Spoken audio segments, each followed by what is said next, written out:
Tears in my eyes, the greatest of all time. Listen. Vince is here, man. He caught up, bro. He's here. He's here, bro. We got Yeah. another one. We got another one. Okay. Listen, I fulfilled my promise. I told y'all in 2022, this was the Yay! move. Oni-chan, I told y'all peace! I would start as soon as the year ended and the year began. I praise I the have Lord. accomplished that. I praise the Lord. Awedio. Yes, sir. Ah, my goodness. We got another one. Thank you for the subscription, Zodiac, my guy. Back like, oh, shoot. Back like I never left. Brago stole that from me. Don't let him tell you otherwise. A little something like eeny, meeny, right from the beginning. Smoke a little pack, but the pack never timid. Church, but I'm seeing it. Curse when I'm winning. She need a new back. When it's back, I'ma bend it. Slap up some guinea. Pass me the henny. Watch a nigga black slipper yak, I'ma quit it. Swerve in the Benzie. Perfume is Fendi. Bob and move fast, real fast like I'm Ricky. That's cause I'm pretty. Came from the dirt. Showing up a nigga can't handle the work. Ooh, y'all, swing with it first. Young white girl like a ramble. We talk about the greatness of Kubera. Yes, sir. Vince is caught up. This is all that matters Oh, right now. thank you, Zodiac. Yeah, bro. Like, nah, this shit is crazy. It was Yeah, me and stuff for like yeah, 4 months. My guy Abdel, always showing love, bro. Always. You know, Abdel's like my first like anything like for the most part from a monetary standpoint. Abdel was the first person on YouTube and on fucking Twitter. That's my guy, bro. for real, real. Those Kubera tweets were fun to follow, Vince. I just recently caught up. Let's go, Kubera greatness. Lost Child is here. Kitan is here. We're here. All here. All right. Birdman had rub. I praise the Lord in Dior. First, bro. The first thing I gotta ask you real quick, because we were talking about it, just about Rand. Now Okay. I'm not going there, but I told you Rand went through some shit, bro.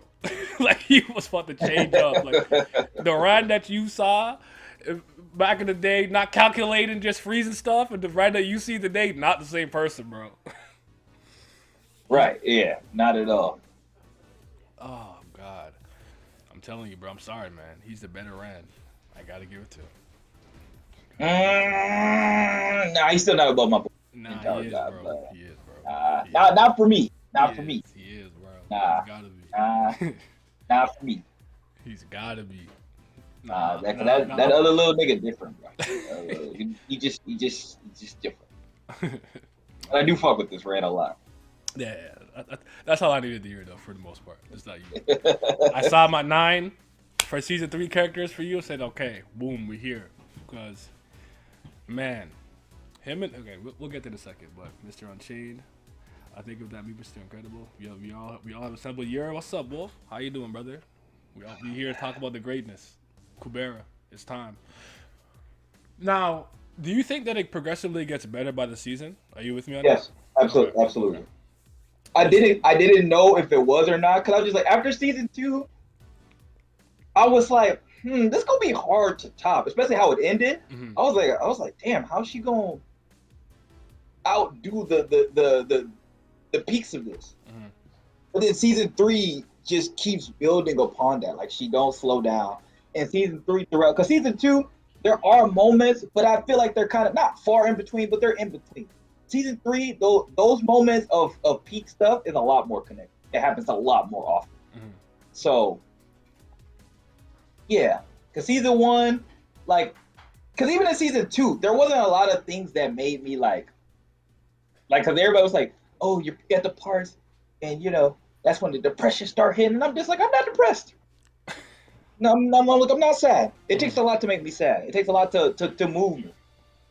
And the thing is, I don't even know if I necessarily felt the same depression stuff when I got to the parts that I did for everybody else, or for the same reason as everybody else. Mhm. So like season two, like I said, I know a lot of people don't fuck with Lorraine, but for me, from the standpoint that like I can kind of relate to this more than most people to a certain degree. Mhm. It's just that because in my life I have somebody who I was very close to that was very important to me that basically, for better or worse, ended up being a murder, basically. Oh yeah, So yeah. it's just like that part really stuck with me because just like you want to believe in the best of somebody, and when you have that relationship with them, you don't want to believe they just did this shit for like no reason. You're like, no, it got to be a reason. There has to be like something you did this for. And she made mistakes. Mistakes were made. I do find it funny that like the Lorraine thing. I like when you say like I understand and I get it, but like fuck that bitch, bro. I'm not. No, I feel it. I'm not mad. I understand know. why y'all feel that way. I'm just like it's for me. It's a little bit different. I'm good, Wolf. I'm good, bro. I'm just enjoying my break. I'm back full force Monday. I felt like streaming today. That's why I did it. So, and I realized it's been 14 days to the new year. I didn't stream on Twitch at all. So, but yeah, Vinci's caught up. I feel that Almighty. Sometimes you just cover what you read what you cover, and that's all you can handle. Life get busy. I understand. Lorraine's a clown that popped off at the finish line for me. Okay, I feel that. Still ain't gonna forgive her for what she did to Saha though. I mean, you can speak about that because I like his. Saha don't move me the way he moved.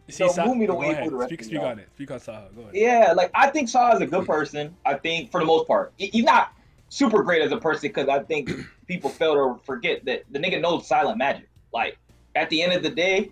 Nobody who knows silent magic is like a perfect person. They all have super faults because they all thinking about the greater purpose. So they're willing to let people die and this, that, and the other. But out of all the silent magicians that we saw, he is probably the best. But for me though, that ain't necessarily moving me. And I wasn't with Saha long enough for me. And he made an impact, but it wasn't like I'm not super moved that easily by just like, oh, this person is supposed to be good, because like I have kind of the same thing with Yuta. Like I like Yuta a lot more, obviously, because I've been with Yuta a lot more. But like just because Yuta does good stuff does not necessarily mean I'm just like, oh my god, Yuta, like Yuta, why are you in this situation? I'm just like, you're not the only one, bro. Like that's just kind of how I feel. I'm just like, there's just so many people in these situations doing a thing, and it's just like I see all. And the thing that I love that Kurigan does so much, I see all facets of their character. Yeah. I don't just see, oh, look at them. They're just, they're such a victim. They're doing such a good. The only person really like that, there's a couple people. There's only like Leez, and even her moments. You could even say some of her moments with some stuff she do, but like Leez, Ran, and Brilith before all the shit started happening to her. Like that's like the main people were just like they were all victims, super victims of their circumstance, their shit that's going on and things that are going on. Everybody else kind of has a part to play in shit that be going on. So it's just like, yeah, for me, though, like I think Saw is cool though. I don't got an issue with Saw. It's that it wasn't moving me. Like I definitely feel like a lot of people are just like, oh my god, Saha died, I can't believe it. For me, I'm not gonna lie, I was on the moon because it was the Asha feast. It was the Asha feast, so I was on the moon. Yeah. I was like, Asha took out somebody, let's go. Before then, I'm not gonna lie, like I knew Asha was powerful, but she wasn't fighting Suras or anything. And at this part of Kubera, nobody was like her really, divine like, affinity is crazy, cuz. Yeah, but my thing is it's like Kurigan was really holding back from like either because she couldn't draw fights that well or she just didn't. It wasn't the moment for her. I don't know the reasons. I'm not mad at it.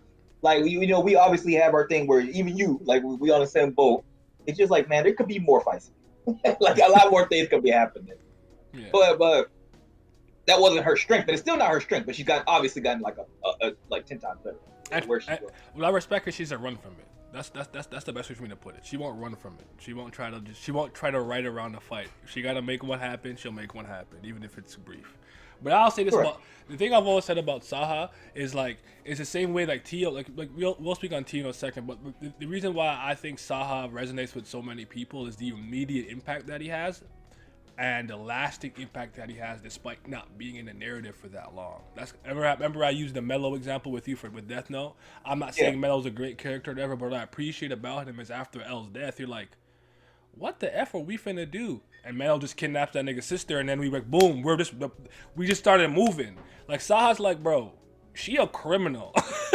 Like we gotta get her out of here, and he was just on his shit. And then like to see the way that he went out is because not necessarily because like he's weak or incompetent, but because the person who opened the door first that he saw was somebody that he loves, and that was that moment of weakness or that moment of letting her guard down was all it took. And I'm like, damn. She knew that. Yeah. No, it's crazy. It's crazy though, retroactively how it happened, because she was gonna go get Lila out the paint. Like Lila was finna be gone, and Lila ain't no slouch. Like it wouldn't. I don't. Yeah, I don't think it would have been. I don't think it would have been easy by no means. But I'm pretty sure Asha was confident that like, yeah, I could be. And then Claude was like, nah, you not finna do that. And then Asha was like, okay. He's like, okay. He's like, man. She's like, listen, I'm not worried about it. I'm just like, bro. She really was like, okay, like it's not a big deal. Like she's like, y'all act like I ain't been doing this for a while. Like I've really been out here. Like I can wait. I'm patient. Like I don't gotta do this right now. And then she went and she's like, I'm gonna just go get the other one. And I'm like, wow. Okay, like I would say, she was playing 6-dimensional chess while they was playing with sticks and stones in the sand, bro. They didn't know what was going on. They had no idea what was going on. She was on another tier, another plane. I said, son. I can't believe like she really like. And the thing was, it wasn't like it was a different type of a type of smart. It wasn't just like, you know, that Eisen type shit where it's just like, I'm smarter than everybody. Like you thought you knew, but you like it was different. Cause like there were people that could match her in brain and wit and stuff like that, or at least different areas of it. Cause I think in Kubera, I think she does a really good job of showing different types of intelligence. Yeah. And different types of stuff. Cause just like nobody's saying that like Ash is a genius, but like Ash is more of a genius because of her processing speed. Yes. And more because she knows the events kind of that are supposed to happen already. So it's just like, and the thing about Asha, she is willing to play into those cards and willing and just her level, which makes her so despicable but also so great, is that she's willing to do anything, and she's willing to play into any of your weaknesses, mental, emotional, psychological. She does not care. She's just not going and barring up everybody. She's patient. She's willing. She for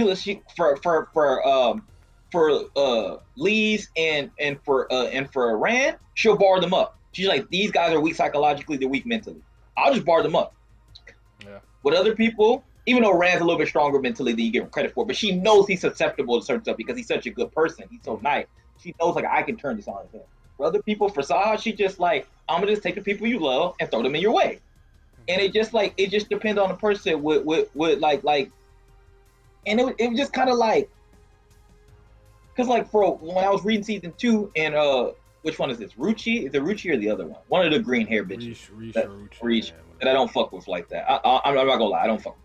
I like them. Like I like that they got money, but I don't fuck with them. I feel that. Yeah, I don't fuck with either one of them. They not it for me. They are probably two of the characters that I like the least in the entire narrative.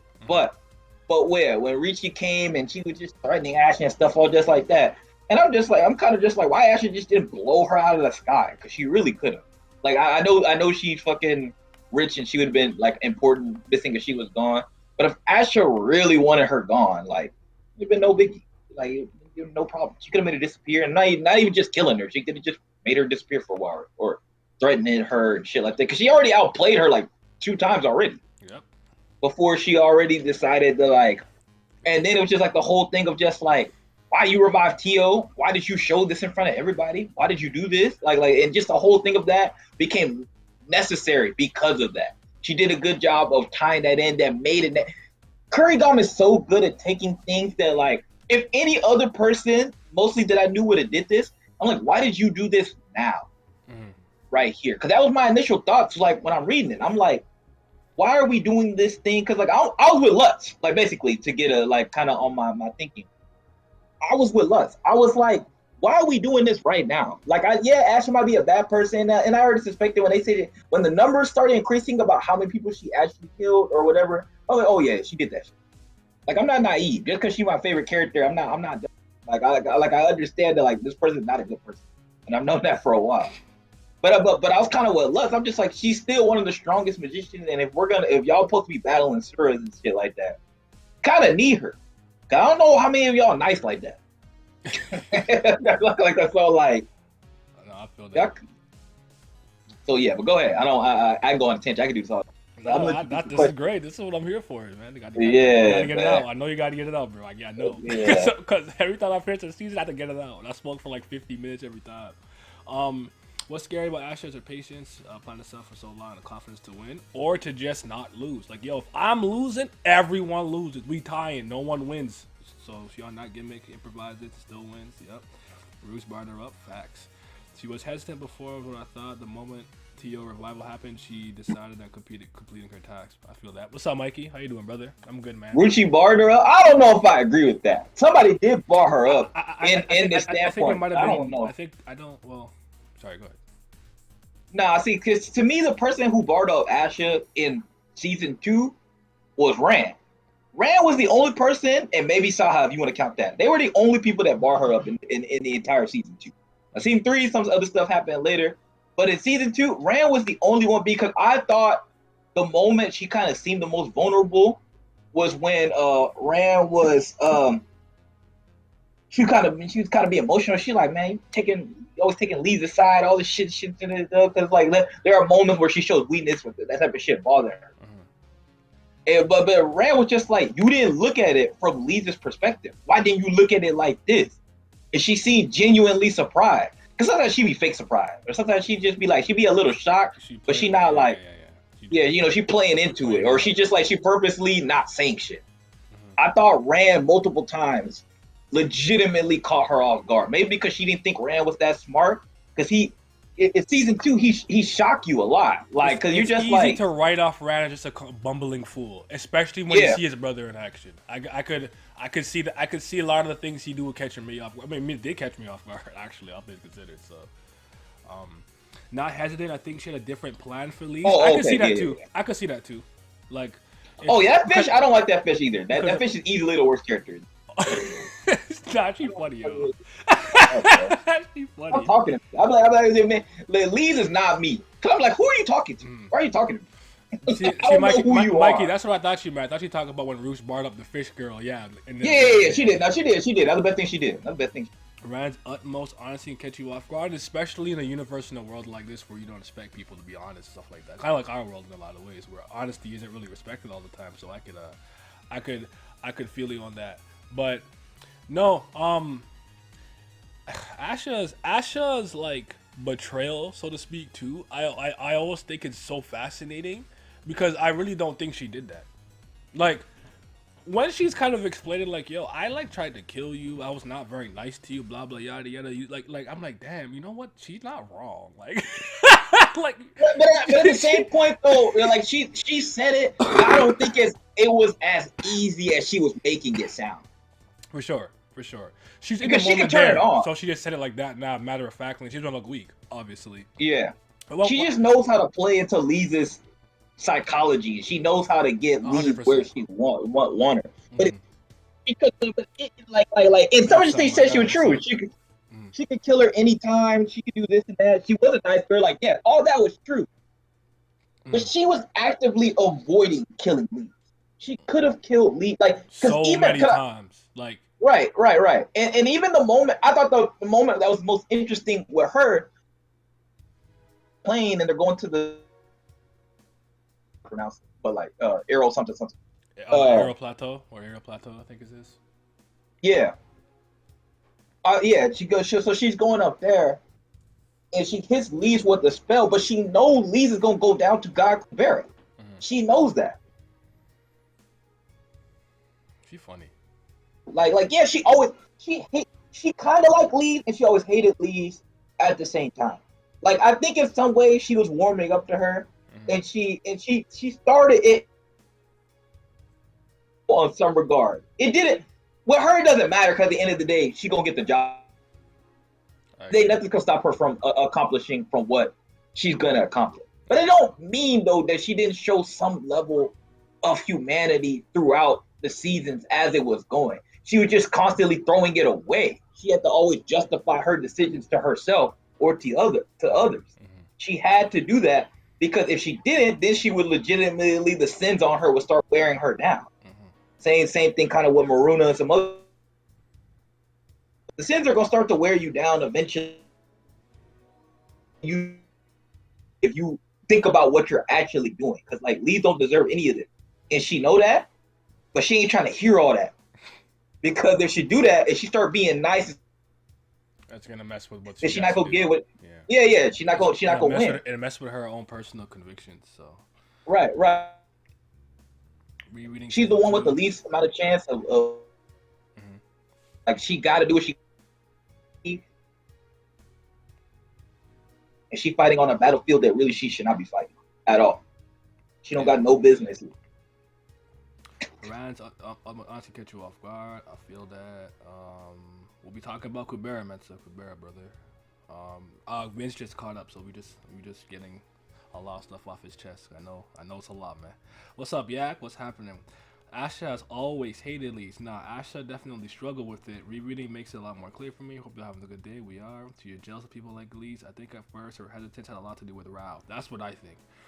I think if I can properly really understand Asha's relationship to Rao, I think it'll clear a lot of things up for me. Because I don't know if it's respect. I don't know what it is exactly. There's something a bit more there. I don't think it's love personally. My one friend who's reading it thinks that Asha low-key loved her. I don't think that's the case, but everyone's interpretation. If he, I think it was more like this is an actual dad. She felt like to her actual like father figure maybe. Like she cared about her mom, but like obviously that it was a very not enough to like get him back. Like I want to win. Do you think that that her motivations when you got a backstory justify like her actions? Like, could you like are you like?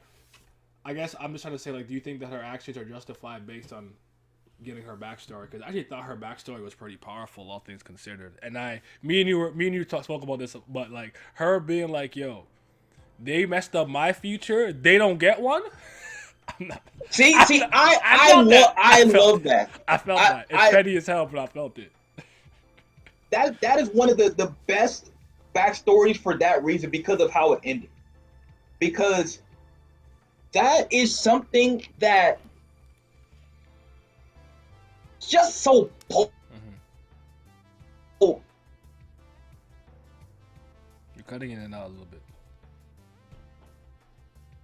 Standpoint that just like, oh, you killed my parents. I want revenge because y'all fucked me over. And like that is like, and she's just like,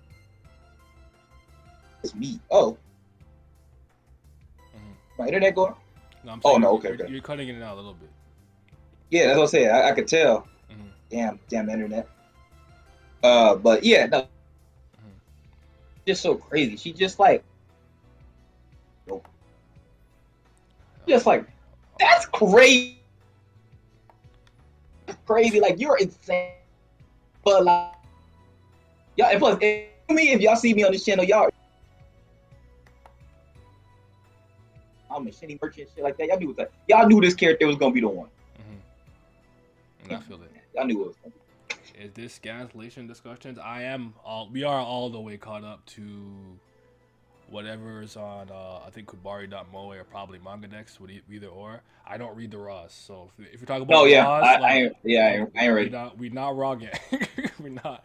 I think those are like 20 chapters ahead. We're not there. We're on like Kanada, like whatever, 11 or something. I can't remember what it is exactly. But what's up though? How you doing? Asha wavered, but she never was gonna let anyone win if she couldn't. I feel that. Can't listen anymore because it's supposed I'm a dip. I thank you for coming through, Abdel. Understandable. She won't care about anyone's opinion, and that's raw. Like, it's no. You have to leave me. No, it's understandable, but still not justified. Okay. At most, they might have seen him as a. I don't think anybody in this story justified, though, to be honest. And I think that's kind of like. That's real life, though. Story is the. That's real life. Ways. Like that. Like, this is how the real world works.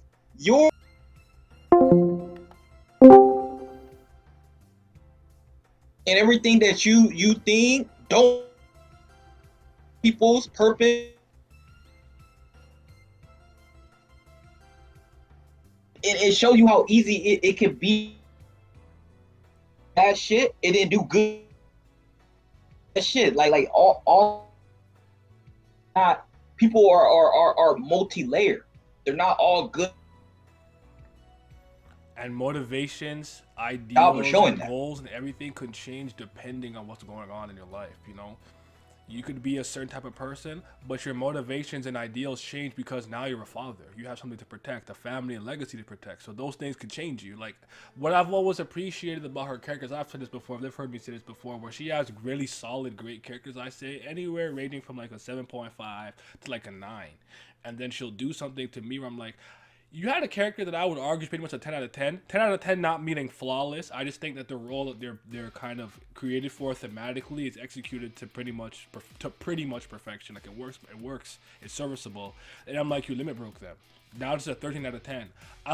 My favorite example is Brilith, and I told you that you would change your mind on Brilith in the 3rd season, especially because she's raw now. Like I knew what was Silent Magic, ancient human. Brilith came through. I had no doubt you would be like, yeah, she that bitch. And I told you the only reason I have her over Asha is because I'm on my Rand gimmick. He's like, yo, Asha's a man. Like, Asha's a man, bro. Like, y'all not fooling me. That's a dude. It's like, no, it's a girl. I'm like, listen, Asha is cold as fuck, but she not bad as fuck. You know what I'm saying? But no, like, but Brilith is like personality change. Like to me, made her like a 13 out of 10. Like no kizzy. I think I'm finna go to my my car real quick so I can talk to you. It might be better in there because the internet in here keep. All right, that's fine. I'll talk in the meantime because I got some shit to say. So who's in there? Yeah. Hold on. Do your thing. Nah, but like she's so good at that because Asha to me was a really solid character. I'd argue I probably had her hovering anywhere from an 8 to a 9. And I'm like, when Crime and Punishment was happening and we're going through everything with Saha and she's on trial, Hariyama, and I'm like, wait a minute, she's on her Leez gimmick. She looked the same, bro. Her hair just slightly longer. She put the dye early too, and then you just realize what she was doing, why she was killing all these Kuberas. Because I don't know if I mean, I don't know how many of you guys have seen my reviews, but like, I don't know if you remember when I was reading it, I thought initially to some degree, Asha might have been killing the Kuberas, because I thought in some weird way, the less people who have the name of a god, the people who are left, they get more of the power. So if she removes all of them, all of the godly power, divine affinity, whatever you want to call it, would have went to Leez. I was wrong, and I'm like, yo, Asha's still that bitch. Okay, see, that's okay. You thought the same thing as me. See, I turned my Wi-Fi on. This is worth the data. Yeah. So you thought the same thing as me. I thought that because my only other theory was that she was killing people because she was looking for the one with the right name. Because I didn't know how the power of the gods work. Mm-hmm. So I'm just like, she's killing people looking for the one for the shit that she wants. Like if you're pulling a book out of a shelf and you're looking for the right book, or like you're looking for the right version of the book. Like, let's say there's like 5 different versions of the book. She's like, no, not this one, not this one. So I thought she was just going through the ranks and like kind of hoping that it wasn't Leez. Like she was just like, you might be the one, but I'm really not trying to kill you like right now. Like, damn, like you related to Rao. Like I'm trying not to get you out of the paint, but I might have to. Might not have to. Might not have a choice. But like I thought she was running around like looking for the right version of the god with the name.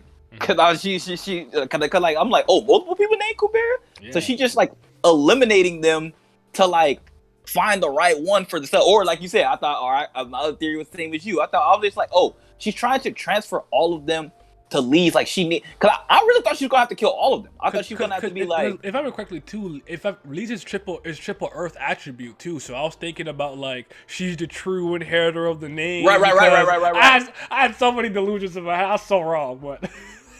I mean, like, how could you know? We didn't know how deep layered the story was going. Yeah, but I thought, like you said, I thought she was getting all of the power in one place. Exactly. He was killing it, and it would all get into Leez. What's up? Yeah, no, for real. Because she thought Leez would be the easiest to kill at the end. Because it was just like, yeah, she trusts me. I don't gotta kill her right now. Yeah. Like all the other people, they're gonna be hostile. They're gonna be smarter. They know a lot more about the world. It's easier if I kill them before they get too strong, or some shit like. So yeah, I thought she was doing that too. Exactly. We were both wrong, but you know. It happens. Nah, I feel that. I did about grinding. Okay, you caught up. Good. As long as everyone here is like caught up to like what's on like I guess manga. I think manga Dex, but you're reading it, right? Because I read it on Kubari.moe, but yeah. I was on manga. Because honestly, bro, I don't even know if you've seen some of the translations that Line was doing for Kubera, bro. They're so unserious. They're so unserious. Bro. There's a thing like, cause like me, I normally don't even care. Cause most time when y'all talk about translation, I'm like, I don't know what the fuck going on. I just be reading. I just keep going. but no, there was a thing where in season 3 where Asha was like, I cannot but win or some shit like that. I'm like, bro, what the fuck is going on? I'm like, who talks like this? Nobody would say this. And they started to make like very simple grammatical mistakes. And it's like, oh, the go to the mall. I'm like, they. All you have to do was read out one, just read it out loud. Piper trying to follow. Oh, Piper, you here? What's up? What happened? I see you in the comment section. By the way, for everybody, for the last 14 days, I have read no comments. I'm sorry. I'm not reading them. When I come back on Monday, whatever video comes out from there, I'm gonna read up from there. I'm not going back. I ain't reading those. I'm gonna let y'all know I've not been reading contents. I've not looked at analytics. I've just been chilling, relaxing, decompressing, getting my mind off this. I was burnt the F out, but I'm good. I'm back now. We're gonna come back full forward. But okay, let's talk about Teo real quick, because we Teo fans. We Teo fans. Like I am the Teo fan with y'all now. Would you? I didn't know how high she was gonna be. She top 3. She's moving me. Yeah. Hold on a second. They call Yuta's Maruna's sister. Yes, there was like they were mixing up genders and all kinds of. And I know that Suras can like switch back and forth and stuff, but they were misgendering all kinds of people. Oh, before I get to Teo, actually, because you read the special chapters. First of all, she's mean as fuck because that last shit with the Yuta and Leez was not necessary. Effing pain. Yeah. No, that shit. But real quick, wasn't it seeing lots of Lutz in that situation? Yeah, like, that was. I needed that. I needed to know that he's just like me, bro. That. Like, yeah. He go to work. He get his professional gimmick. I'm pragmatic. We need this. Blah blah blah. When he on break, they go like, bro, I don't want to do. They go sprawled out. He chilling, bro. You just like man. What the fuck is going on? Right. Yeah. No, my thing is too. He just think about his dream girl. He's like, yeah, I would love her with some ears and shit like that. I'm just like, man, he's like, bro, you can't. You just, it's a shock. He's so silly. He said, I want a woman who intelligent, look like a teacher. I'm just like, you know what? He just like me. I felt that. Yes. We definitely did Lila merch ran. We did that ran the full Lila merch. Lila, I would, for me, as far as looking people in the series, Lila might be the best looking person in the series. She top 3. She top 3. She top 3 for sure. For sure. Brilith leveled up though. Yeah. I mean, she was never ugly, but she just took it to new level. It's tough though, because I like so many of the girls in here. I'm just like, oh, it's tough. I agree with that. Go give Kuragam her likes later. Oh, I always do.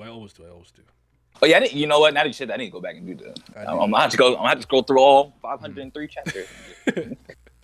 Just give. And like I said, I'm a priest and priestess merchant in this. Like, there's none I don't like. There's even the one whose name I always forget. And I'm so sorry, with the brown hair, and he was the one. Oh, Sierra. Yes, with the crystals. What happened? Even he grew on me because he went Asha, he doing this thing. Like, even he started to grow on me because he was the only one I wasn't really messing with. Like, what's up, Mara? He made me. I'm not gonna lie. He made me laugh with his serious demeanor. When he turned, now that he's changed, he's so different now. But he made me laugh. Where Asha was like, what the fuck? And this nigga was just like, I was gonna let you die, but I changed my mind. Bro, what the fuck? You talking what? What are you talking about, bro? I'm like, why you have all this knowledge now? This shit was so funny, because like for him, his change was a little jarring. I won't even lie, but like I still got a kick out of it, so I thought it was great. But like he's like my least favorite one, but I still like it. Yeah, go ahead. See, for him though, like I understood. It's kind of like when you see somebody go through something traumatic, like it kind of like Leez's, but like a little like hers was more like anger. His was more like, damn. He kind of went like not nihilistic, but like kind of nihilistic. Like it's kind of funny though, because like it's kind of funny to me. There's not really like one nihilistic character in here, and I'm just like, you think there would be. Like some people have some level of it that it's like none of this shit matter, but like they not full on nihilist. Like I'm not talking about like Owlman level shit though. But like, I'm just like, bro, like when you see all the shit happening, like in this story, all the guys who just betray you, everybody who just betray you, everybody who just like, you in this universe, but like, I can't. I'm away. I need to hold it. I can't wait to talk about this Brahma shit. I can't believe what I just read. I can't, bro. I can't. I ain't never seen no shit like this before. Nah, I feel that. Zero okay, he cool, but it's sad. Nah, like he's I don't know. Like he's just the one that I did. I'm like, I would like the priests were shooting like perfect from the field until him. Like, it's okay.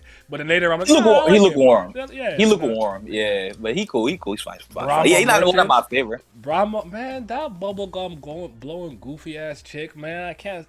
I don't know what to do with her, bro. I don't know what to do. No. Don't get me wrong. I love. She's a great Brahma. character though. I love Brahma, but I like Brahma for more of her role in the story than I mean. Like I actually like Asha is both. Yeah. I love her role in the story, but I actually legitimately just love Asha, even though she's a terrible person. Brahma might be the worst person in the series, like other than Gandharva, who I absolutely despise. But like, let's go. But like, Brahma is a terrible. Who's your favorite god? Terrible. Who's your favorite god, by the way? It's Chandra, right? No, it's Agni. Honestly, okay. It's tough though. Agni became my favorite god because of the. Like I've always liked him, and he's just always just likable anyway. Brillith's change also affects him a lot too. In a different, in a like they're interconnected. So I feel that. Agni, I would say, is the one I relate to the most. Like Agni's probably the character I'm the most like. If I'm keeping it. I feel in a lot that. of ways. Like Agni, he just about his. He's just about his, man. You know, like I'm kind of like a mixture of those two, but Chandra is the one that grew on me as the series was going on, and how it ended with him is made him really like because I was done with him for a second. And I'm like, bro, I would not like this nigga in real life, but I like this. No. Yeah, me and him would absolutely despise each other in real life because he just no empathy, no nothing. Yeah. But but that's that we were talking about you and me discussing that yesterday, I think, or 2 days ago. We're talking about just how enlightenment kinda in a way means like. You realize that like everything's for the greater purpose. None of this shit matters. So like your empathy and all that don't really happen when you start to care less about extremely personal and petty squabbles if it doesn't connect to the greater good of the grander scheme of things in the grand design. So yeah, especially once you learn silent magic or you become enlightened. Like those are the two things that generally force you into that role to some degree. Which is why Agni's like, I don't know about being fifth as any. You know what I'm saying? So. Indra just shot up the ranks due to the recent chapters. Yo, why he snapped like that, bro? He just snapped. He's like, what happened to her? I'm like, bro, whoa, nigga. I'm the king of the gods. Yeah. He's like, would I do that? You know the face where all the white girls holding the red cup looking back at the screen? She really did that with the gods. They're like, bro, yes, you would do that. You evil ass nigga. Like we don't I said, bro, why'd they all look at him like that? Indra funny though. I like Indra. I like it. You good? Bro, cool. Indra made me kill me laugh. First of all, he's Don Raw's fault, but he made me laugh. Where I think it was him. I'm pretty sure it was him. Y'all could correct me if I'm wrong. But wasn't he the guy that the girl kept coming to the thing? She kept failing the test, and he just like, I don't want to see you anymore. Let's get married. I'm like, bro, this nigga hilarious. Nigga was like, I don't want. You know what? Just so I don't gotta see you here anymore. Let's get married because you gotta stay home. You can't do this. You can't do this anymore. It was him. Yeah, I don't know. That just made me laugh some more. I'm just like, damn, he's still in tech for me. Like, he can't stand this way. He can't stand this woman. But he was like, she fine as fuck. So like, let's get married. Like, yeah, I like some of you. Yeah. Like, nah, he killing me with that. Like, no, like Chandra, I really changed my mind with those last couple of scenes because what he did to fucking Lila's teacher. Oh my god. Damn, nigga, you don't talk like I know you like mean as fuck, but like, nah, you ain't never did nothing like this. He really got Lila's master out the pain, not on purpose, obviously, but it wasn't that he accidentally killed her. That was the problem. Is that he looked at her and he was like, old ass, broke ass. Oh, bro, what? He's like, why didn't you summon me, Goofy? I'm like, yo. bro. I'm like, why you just? I'm just like, why are you barring up a dead person? like Brahma did the same thing, but I'm just like, bro, he just really looking at her like old ass, broke ass, dusty ass. I'm like, bro, her student right there. You don't give no fuck, bro. Like you nasty, bro. There's some nasty level shit that you doing right here. Like I see Asha, I see Vishnu, I see Callie. You different, bro. Cause I seen all them niggas, and even they weren't talking like that. You nasty. Yeah, other humans fooled. All the mention of Yama and Vayu. Vayu, the jury's still out on for me. Yeah. Me too. Yeah. I do like cool. Yamado. I like Yamado. Yama just like, bro, I got souls. I got shit to do, bro. Like, bro, Yama remind me of you the most. Cause he just going to work. He like, who give a fuck if I miss a couple of souls? like.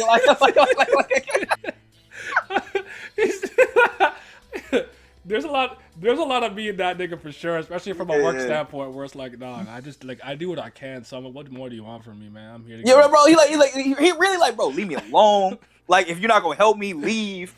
He just like everything about him. Just everything. Dude, he got hella die energy. That's true. He told Agni, he's like, if Agni too dumb to figure it out, I ain't gonna tell him. Like, he's gonna he's gonna have to figure it out on his own. I'm like, yeah, this Naya Simi right here, like this nigga right here, nigga, yeah, man, hilarious. Bro. I was gonna say definitely a little bit of Simi. Make a god tier list. That's a great idea, actually. I'll do that for us. Yeah, damn, we both gonna have to do it. Yeah. Damn. We can do that. And that's gonna be tough, cause I still gotta see more of them. Mm-hmm. We can do that. Could we do like maybe? I'm thinking of other categories that are small enough that I can make one and not all the girls. You want to just do or the priest and priest. Oh, you're just priest. Yeah, we can do that. We can put the clans and everything. Sora, yeah, we can do it individual. There's a lot. Oh my god, like all I need to, I like once we get one more person, it'll be perfect. But like I know Satsuki and Townsy are reading. They're both on second season. I'm pretty sure Milios is on the third season. I cleaned everybody. Everybody was ahead of me. Yeah, you did. You dusted them all, bro. But Vishnu cuddle with Callie right now. They're watching movies. Bro, these two burgers, man. This man Vishnu, man. Listen, bro. I'm not gonna lie. Kubera's the guy I can't read the most. He's the one I just don't know what his intentions really are. Go ahead. Yeah, I can't either. But Kubera, I kind of have a read on him. But yeah, I still don't know what the ultimate goal is, and that's the problem. Mm-hmm. That doesn't make. But he's the type of person. It's just that Kubera is kind of like Asha, but like less maniacal with it. Because he just won't say anything. He'll lead you where he want to lead you, but he just won't talk to you. Like Asha gonna lead you by like talking, by psychological shit. Mm-hmm. He ain't gonna do all that. He's gonna force you to make a decision, but it's a decision he wants you to make. Like he'll like with Maruna, like what he just did with Maruna, he was like, damn, you really gonna make a commotion here? He's like, hey, you gonna have to make a decision. Like he's not gonna talk to you all, but he's like gonna force you to make a decision. Calculative again. You're over there sitting there calculating. When he grabbed Yuta's hand, you can see him. It's like, don't do it. I'm like, that's my fucking chicken. And we're gonna talk about Raul Tower because Raul Tower design is cool real quick. But before I lose the plot, because you're supposed to talk about this, and I think we went like 100 things. Let me just see what the Yeah, I know. So they'll say so. You gotta leave me because it's so hard. I can talk about everything. I know. It's we could go all over the place with this. I'm interested in Vayu's reaction to having to destroy the ancient humans when he saved Maruna from one of the gods. He seemed really upset. He did, and he apparently really liked that girl.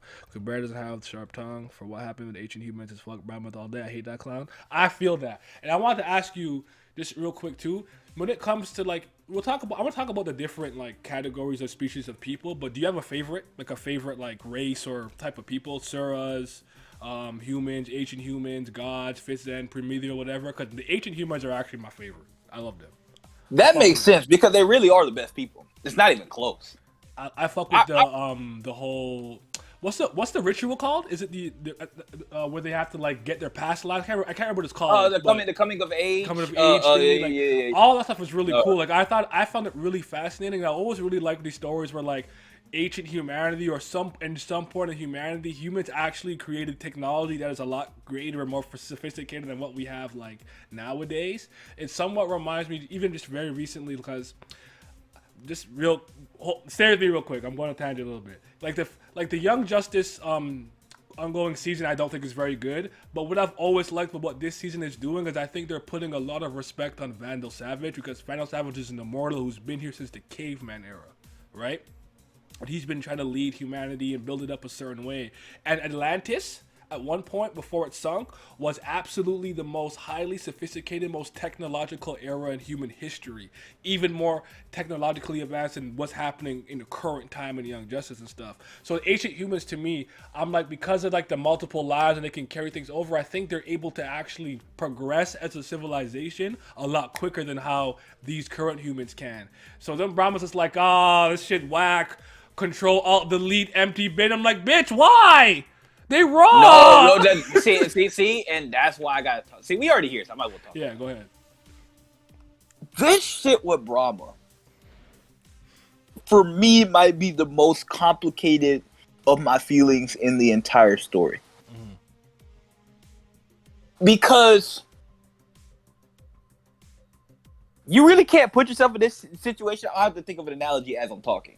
But first of all, why the fuck they all leave her by herself?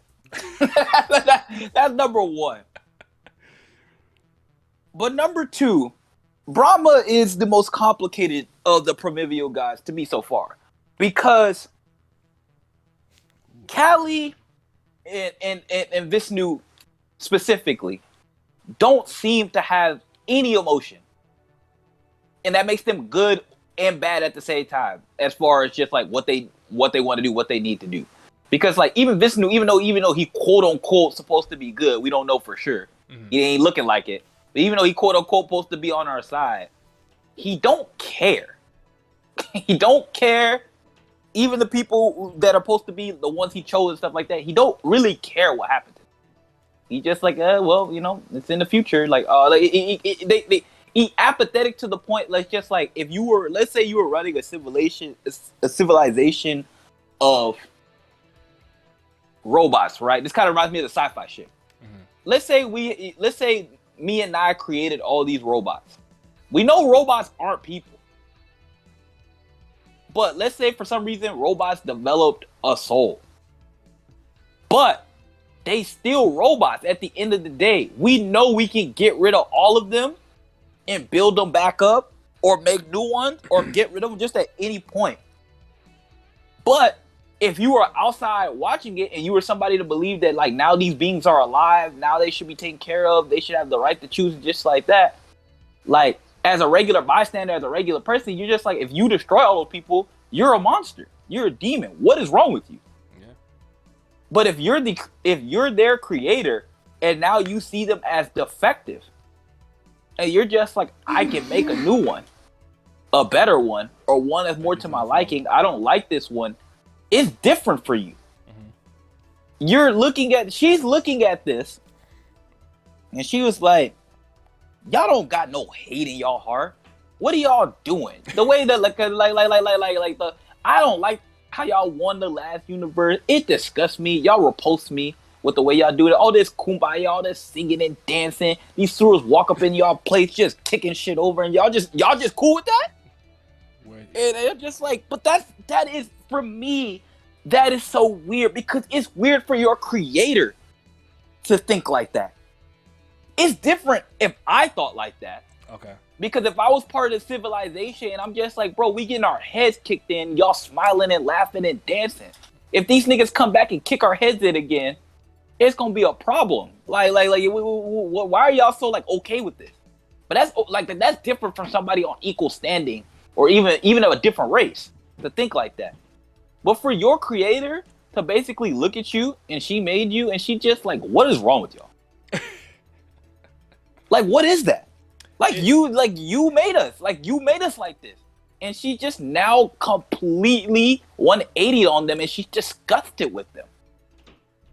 And ain't nothing really wrong with them. They didn't do anything wrong. I guess it's ultimately, what is it that she wanted from them or for them? You know, what was the goal for them? Because I guess the best way for me to look at it, like, I think in a lot of ways, I'm gonna speak on this in depth in a video when I kind of crystallize how I want to frame it, and I'll get you in there for it too. But it's like, I think she actually highlights the way that different races and types of people think very well. even amongst the gods themselves, from like primeval to the fifth Zen nature, and then humans, ancient humans, and Suras who have lived like since the beginning of the universe and stuff. Like the way that they look at stuff, and especially with lifespan, I think the way you perceive things are so super different. If I had like intent with the robot, and like I need robot to do A, and it couldn't do A, yeah, I'm like, bro. We start over. Delete. Right. But the reason I question it is because one, Callie said nothing was made out of necessity. Yeah. That's obviously not true. Because Brahma made them for a reason and they ain't do it. So she's pissed off. And also another thing is normally when you see a character in a god standpoint that does something like this, you know, they're very childlike in nature. And her appearance is of a child. And her appearance is of a child. But she didn't do this out of, well, maybe you can argue that she could, but she didn't do this out of childlike. It wasn't malicious. It wasn't maliciousness. It was. It almost like she legitimately looked at a product and said it does not function. Right. Therefore, I'm removing it from the shelf entirely. Right, and it wasn't right. It wasn't anger. It wasn't like straight malicious, even though you couldn't tell with the way she was acting and the way her look in her eye. But it was just. But it was true. But she had true disappointment. And I thought that was like one of the most interesting things I've ever seen, because it was just like she really looked at this and she was like, none of you could even understand how I feel to even be doing this. She was like, I mean, this is from, I think this is from the website, so it's probably not even the correct translation. Who knows? But I can't remember which one I got this from, because like I started editing them. But she was like, they gave up their own privilege as victors and chose to inhabit a universe full of losers.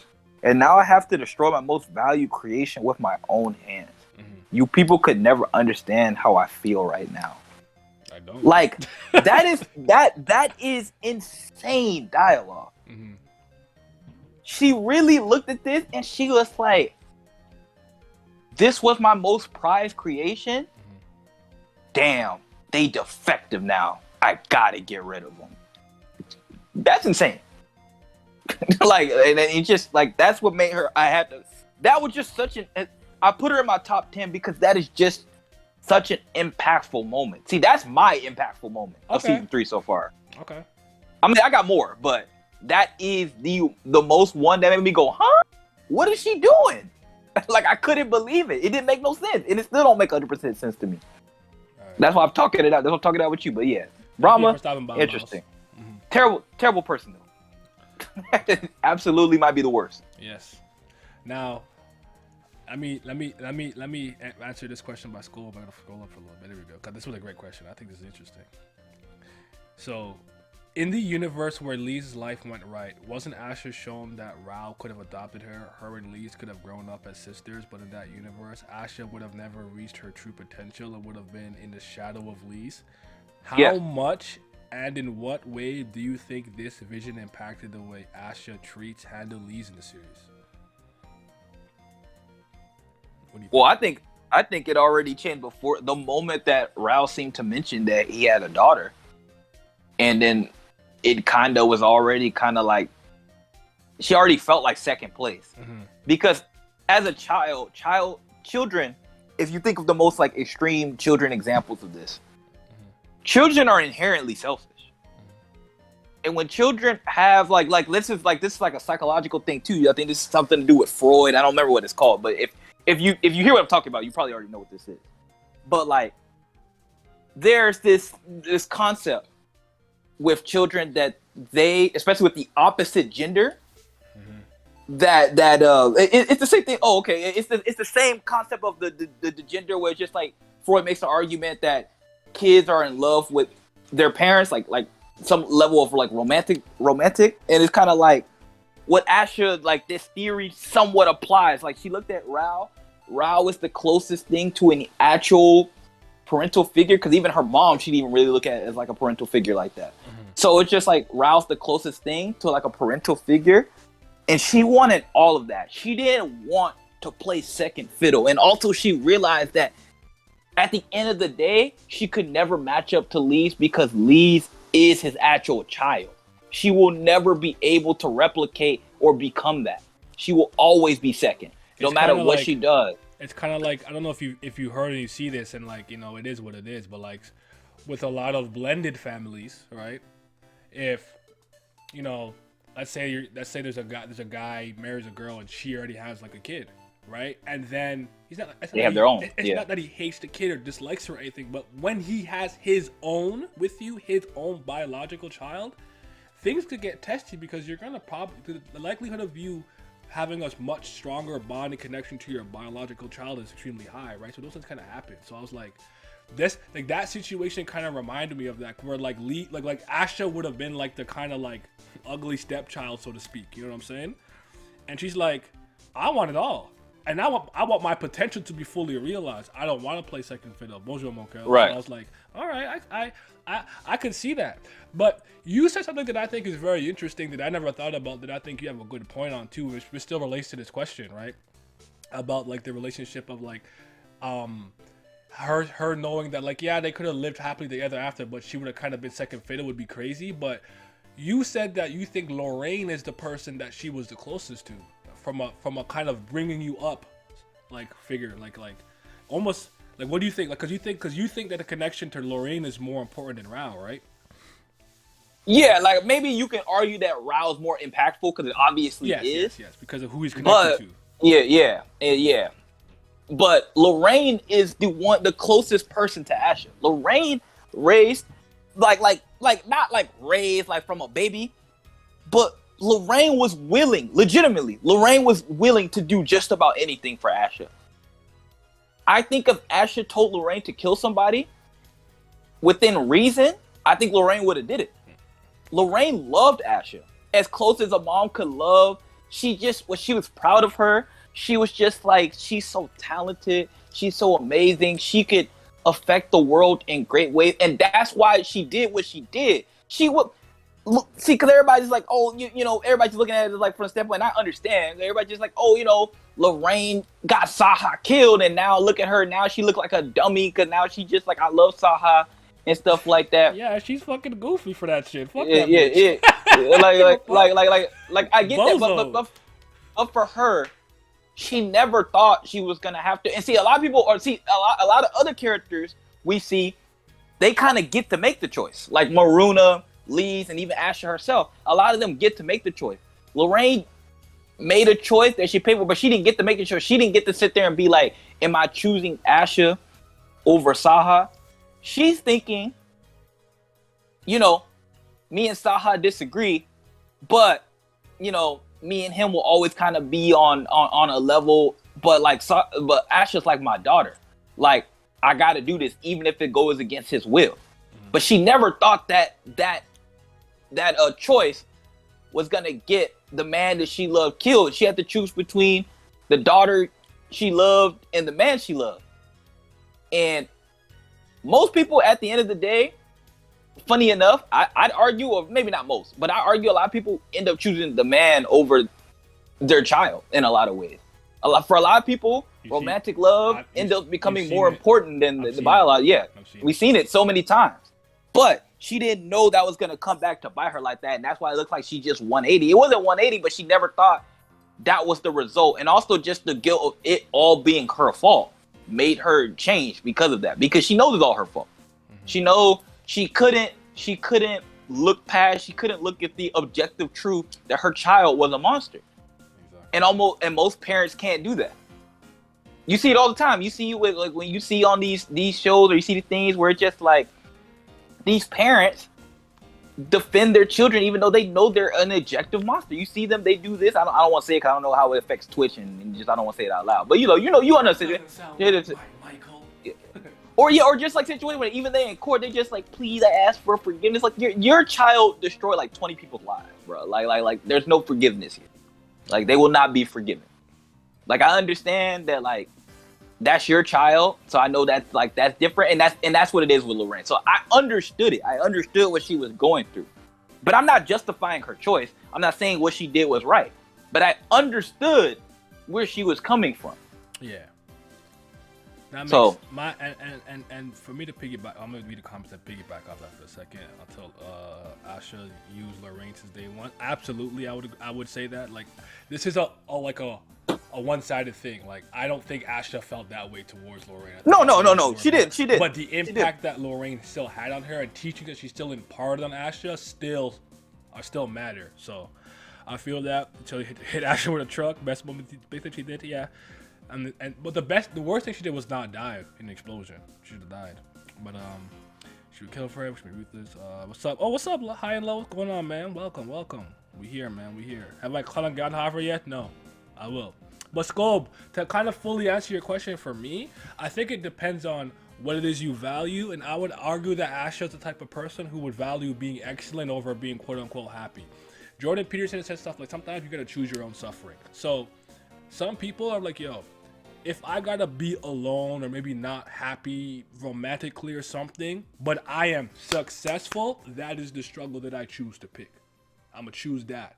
Even though I could be happy, but live a life of an average life, a life of mediocrity. Like, it depends on what you value, and I would argue Asher's the type that rather be fucking great. Even if it meant that, oh, no man will ever like fully love you, blah blah. She's like, yeah, but I'm the strongest magician out here. I'm fucking nice. Well, you could argue that's what she gave up when she made the deal. Exactly. When she made the deal, that's the part that she gave up. Like, we don't know for sure, but you can argue the thing that she gave up is true happiness, love, and affection. That's what she gave up to achieve greatness. Mm-hmm. She got something taken from her. And that's the whole thing, because she's jealous with Leez. And my thing is, by the time she met Rao, the deal was already made. Yeah, it was already emotional. Yeah. See, my thing is, I think if somebody like Lorraine or Rao got to Asha before the deal was made, things would have been different. But they got to her after the deal was already made. Cause like with the Lorraine thing, she got Asha when Asha was already a teenager. Yeah. So like that's still young. But like her thoughts and her mind was already formed. Her darkness was already there. Lorraine wasn't gonna change that. Even no matter how much Lorraine loved her, no matter how much Lorraine did for her, Lorraine wasn't going to get her to change. Mm-hmm. She was already formed. All Lorraine could do was support her and hope it was for the best. 100%. But that would have been different if she would have adopted Asha, let's say at like 6, 7. Like if Lorraine was on Brilith, that's the name of the planet, right? They were on. Or no, Cardi. Oh, and yeah, Cal. Yeah, Cal. Yeah. Cal. Oh, that's how you pronounce it? That's like if the French, I just say in French. I don't know if that's really how they want me to say it. Yeah, see, I really don't know. Okay, I ain't heard nobody pronounce it. So Cali Bloom, Terra, Ariel. Yeah, some of them are easy. Yeah, Misty Shore. Some of them are easy. But that one. I need an anime or something, bro. Just hear pronouncements in Korean. Right. So I thought it was Cart. So basically, but I'm just like, because the thing is, because that special chapter really hurt me, because that special chapter for Asha hurt me because it kind of confirmed what I thought. Mm-hmm. For me, it's kind of like the Batman thing. All it takes is one bad day to change your whole life forever. And it was just kind of like that one person, like they weren't even like Asha probably didn't even think that greatly of them. But it's just like that person could have changed her future, or at least made her accept. Like, who knows? With Asha, she might have took a dark turn anyway. Maybe not as dark, but she could have kind of been like, she could have been maybe closer to like Ruchi and Richie, because they're not good people, but it's just like they're not like evil either. Yeah. They're not good, but it's like they'll sell people for profit or shit like that. But but what the thing is with the person in the special chapter, it's just like, you know, that whole village basically gave up on Asha. How you gonna blame a child for their parent dying? They're like, oh, you weren't a good child. You didn't show up enough. If you would have been here, that shit wouldn't happen to your mom. Like, that don't even make sense. Sense. I would have somehow been strong enough to like, bro, what are we talking about? You know, like what are you talking? But it's like she was like, Asha was already a weird child, and then you took that and then you gave her no support system, none. Of course, she was gonna turn out wicked. She was already. Yeah, she was already a child that was already kind of void of affection and shit like that. Mm-hmm. Not that her mom didn't try, but it's just like she was already a child that didn't realize what that meant. She didn't realize how strongly she needed that. Like, and that's a child like unfortunately, that's a child that like it takes a lot of work, but that's a child you have to continue to be there for until they realize what they have. And sometimes they don't realize what they have until they lose it. Mm-hmm. But then she had nothing to replace that. Asha's at was tweaking bad. Like relax. But yeah, sorry, keep going.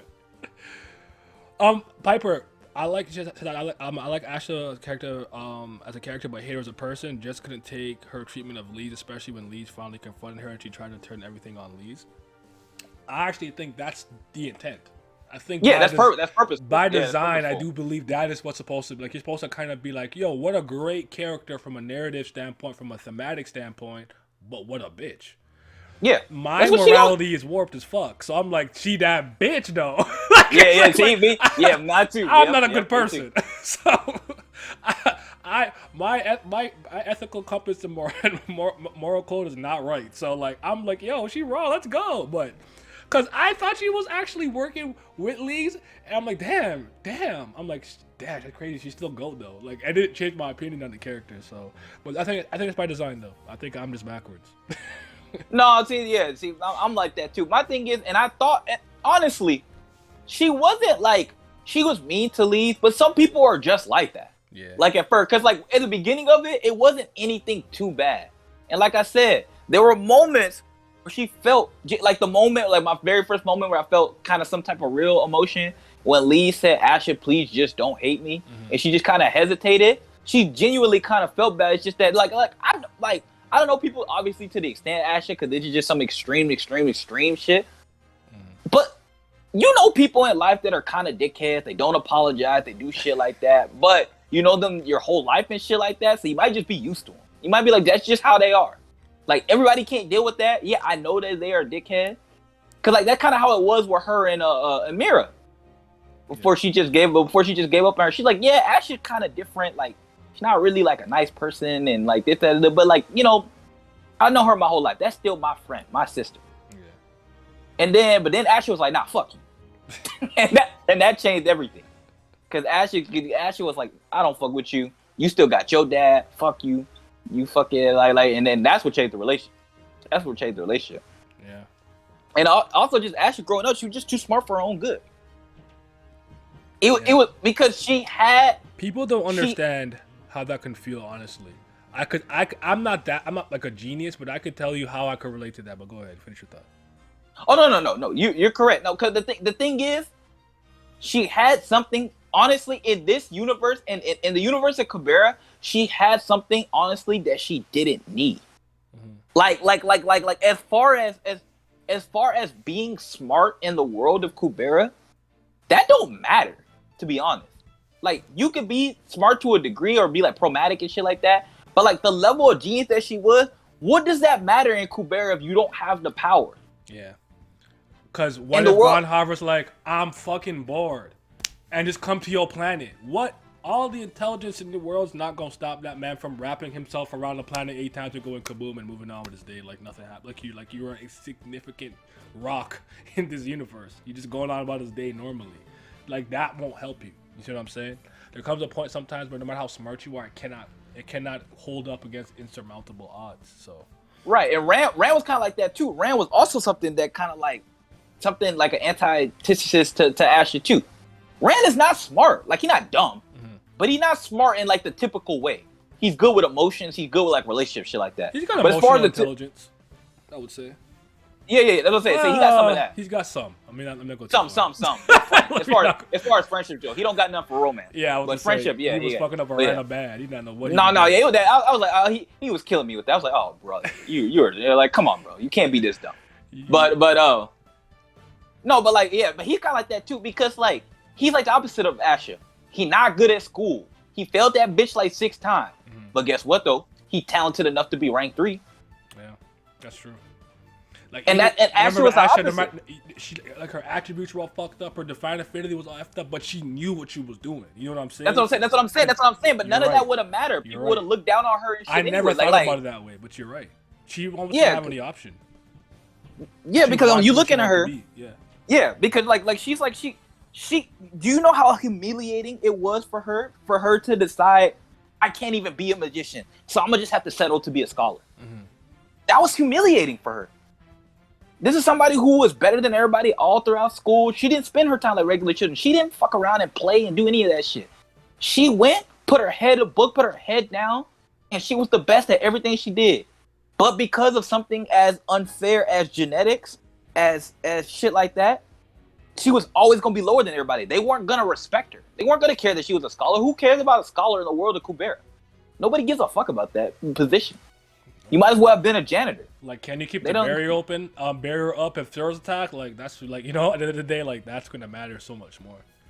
Right, and that is why she didn't, you know, it didn't matter for her at the end of the day. That's why she chose the path she did. Part of the reason. Yeah, it's also how Asha and Leez deal different with their suffering. Asha, abusive, and Leez carries all, which is nice. Sad tooth, original foul.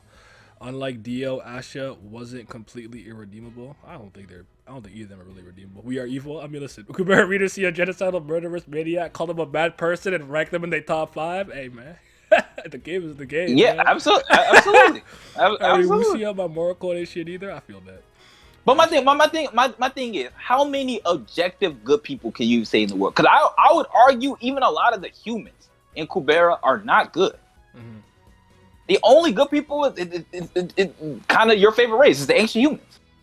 Yeah. Like, because even like Leez, like I'd say she's probably objectively a good person. Raina, they're probably objectively good people. But even like the regular people like Richie, the fighters and shit like that, a lot of them niggas don't even like halves and shit like that. They'll just watch your whole half family get slaughtered. That's why they not moving me. Like I'm supposed to feel bad for them? Like they're racist. It's one of those things where you can point at everybody and be like, nobody here, you know, everyone's shit stinks, so to speak. So yeah, I thought he was a jerk. I can understand that, though. I do think I hate Asha's treatment of Leez, especially as Leez not standing up for herself reminded me of myself. I didn't have enough confidence to stand up for myself when I was young, while Asha reminded me of bullies when I was young too. Maybe that's why everybody hates her. That makes sense. I actually like, you have a very like personal like reason for it, which I could understand totally. Where it's like, I would argue that I'm in a lot of ways, like I actually can relate to Leez in a lot of ways, but I've been in an Asha type role. Like I was more of a bully than I ever was someone who got bullied, so I could relate on the opposite end. I think that's why that's why everybody hates. And the reason everybody hates Asha makes sense. Yes, she's bullying the main character. You see this young girl that went through all this trouble, lost her family, lost her home, lost everything that was important to her, and you got this person just being a dick to her, not comforting, never comforts her. Yo, Manaka's a bozo. Sorry. I'm with that. You good? I'm with that. I don't like her either. Keep going. Wait. Who do you say? Manaka. I'm reading the comments. See. I thought that was gonna be a hot take. No. You know what? Let's speak on. No, you know what? Let's move. Like we know we speak a lot of Leez and shit like that. Let's speak on that. Let me say this last. Okay, go ahead. Yeah, go ahead. I wrote it down, right? I got words. Okay, because the thing I was gonna say about like the genius thing, right? Too, or like being like highly smart or talented in certain areas where like no one's properly cultivating it, is it alienates you. I didn't even realize I went through this. I don't know if I've ever spoken about this ever, until I read Three Ring Circus, I think, by, is his name Jeff Pearlman? I think his name was. I thought I got his name wrong.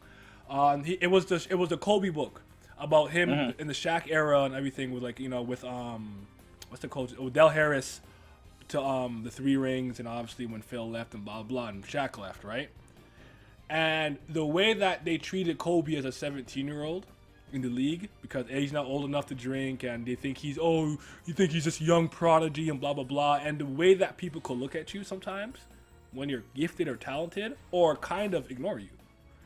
I could understand that from an athletic standpoint, because I played on teams where people were up to 5 years older than me, but I could still compete with them, not just technically but physically. And I saw I saw how it rubbed them the wrong way. Like, how was this 12-year-old keeping up with me? You feel what I'm saying? And it kind of isolates you and alienates you. And what you start to do is you just depend on yourself. And other people's looks and whatever, that starts to like not phase you. So I can actually understand that from that perspective. But yeah, we could talk about Gandharva and everything like that, and Manaka, Shukantal, whatever, because I think they're all clowns. Listen, bro. Shouts out to my contrarian friend Rev, because I don't get it. I legitimately, like, I can understand why you like this character, because nobody in this story, like I said, is good. But if we just looking at an objective, right or wrong, there's no way you could be mad at me for liking Asha or some shit like that, and then put Gandharva in your top 3 or top 5. Very Be real with yourself. Very if that's what you're unserious. doing. If you're doing that, be real with yourself. This man, like, Asha's killed people. He's killed millions. Billions, my nigga. Billions. For no reason. Like you're understanding. Like, Godhammer will wake up and be like, I don't know what to do today. I'm gonna go fucking blow up planets and kill niggas. Like, he just wake up and do that shit. Like, Right. And when Callie said, I devoted you of love because love is the and he destroys your soul and everything too, right? Right. Yeah. Because when Callie said love is the one instinct you can't trust. Just objectively think about Manaka. She's not a bad person as far as personality, but she is a horrible person as far as what she let somebody in her family, in her life, get away with, all from the standpoint of just like, oh, he'll be redeemed one day. I agree, 100%. You see, we're on the exact same page here. That's crazy. Same page, same book, same chapter, same line. Because it's like he's gonna kill like multi-trillions worth of people, but one day it'll be what, nigga? What? No. Yeah, what are you? Yeah, what the hell are you talking about? That is not moving me. What the hell are you talking about? Kill him. Right, and just cause he had a family and shit like that, I'm supposed to care? Yeah. He lucky I didn't smoke his family in front of him. Cause I'm like, if you're gonna kill me anyway, I might as well go out and take everything you love with me.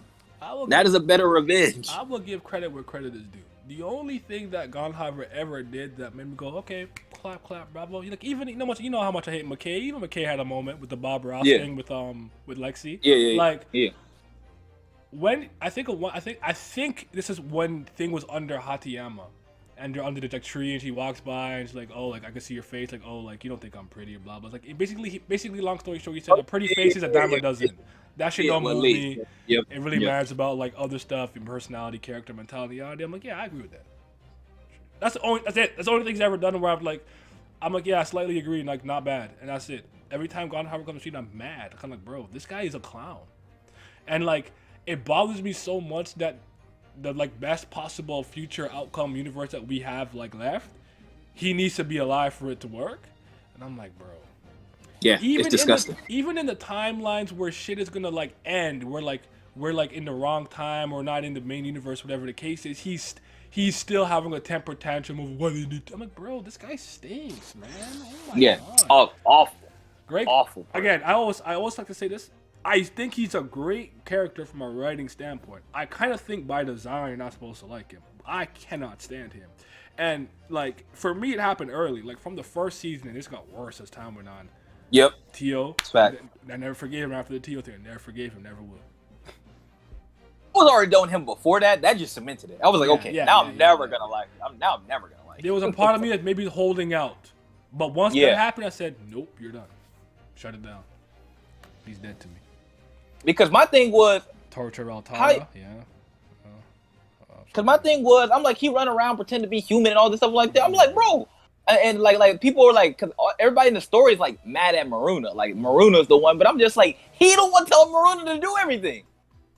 Maruna, I actually didn't hate Maruna from the get go, because I'm looking at Maruna, and from the standpoint, Maruna had, and funny, Callie talks on this later. But Maruna is not killing people because he wants to. Maruna's not just going out there and just firing on humans unnecessary. He don't like humans. He didn't care about them. But he ain't just doing it for fun or for his health or anything like that. He's doing it because he's being told. If you look at it with a proper if you look at properly, it's one the example I always use, like KD going to the Warriors and LeBron going to the Heat. Like, very similar on the surface, but if you really like break it down, you'll see how different it is. Yes, Maruna has killed tons of people. I'm not saying he should be redeemed for that, anything of the sort. I'm keeping the same energy. But the reasoning's not the same. It's not out of boredom. It's not out of maliciousness. We spoke about this. Gandharva is a leader of a clan, right? He has power, sway, military might, and all kinds of things at his disposal. Maruna is a foot soldier who's trying to do stuff for the betterment of his kind of suffering clan, so to speak. So when it's like, hey, Sunshine of Crimson, Sunshine of Dawn, go blow up that village. He's just doing it as like literally like, yo, your mission is to infiltrate here, assassinate A, B, and C, and get out of there. Nigga's just a soldier. He's just doing what he's told. Cause that's his role right now. But we're justifying it. I'm not justifying it. But my point is, to me, it's not the same thing as me being like, I look at that building like, yo, I'm bored. I'm gonna just key blast this building to the right and just destroy everyone in there for no reason. That's not the same thing to me. Same outcome, sure, but the thought process and reasoning behind it, and I think about Maruna's like actual like how he's in the pecking order and hierarchy. He's not a top dog like that. He can't just say and do what he wants. He has to listen. You feel what I'm saying? That becomes more obvious as you read through the story. Yeah, he's not. Because you first looking at Maruna, you think Maruna is like, damn, this is one of the most dangerous people in this whole verse. This nigga cold, like Jesus Christ. Cold. Yeah, and he's still cold, but he's really not. Yeah, he's really not like the only person who really mattered. Like he's not that high. Like he's higher than our normal characters, but yeah, he ain't that high. So, I like the way he said. I like we say, is a second possible future really that bad? Gandharva can't get clapped exactly. Can he? I don't hate Gandharva, but I wouldn't care if he died though. See, I felt that. I feel that too. That's the J. Cole line. If a plane crash and only killed its lame ass, I won't be mad as that nigga. Gandharva was doing too much flip flopping. That's one thing that me and Vince were talking about. Yeah, I hate that too. I hate that too. When we're talking about like why we don't mind Sagara owns it. I think you said it earlier, high and low, where it's like with Gandharva, it's like, dude, just pick a side. You're not a good person. It's like just yes or no, bro. Like you can't be in this weird bystander or the sin of being a bystander type beat. Like you just like he wants to be seen as a good person and he's not. And it's just like, bro, just stop. Like this is not moving anybody, bro. I like what Manus Vince said about him being Tice. I hate those who sit safely and delude themselves into thinking the world is peaceful. Those that close their eyes to the bloodshed, which happens somewhere else. Whereas Sagara, your honesty makes me lovely in your eyes. I feel that. See? Exactly what I was thinking about. I'm impressed with how much the author made me care about Maruna. He became a character I didn't care about to a character that could make me laugh and care about what happens to him and become one of my favorites. I would agree with that. Like, I always liked Maruna. Maruna never really left my top 6, I would say. See. I kind of was on the same boat. I was like, I knew he was gonna be great because I was like, I don't think he would be in this story this long if she didn't have any intention of him being great at some point. Plus, I love his design. I love his demeanor. He just didn't have any moments for me to justify putting him too high. But he was always floating around like, you're gonna be great one day. I could tell. I can see it. Yeah, you're gonna be great.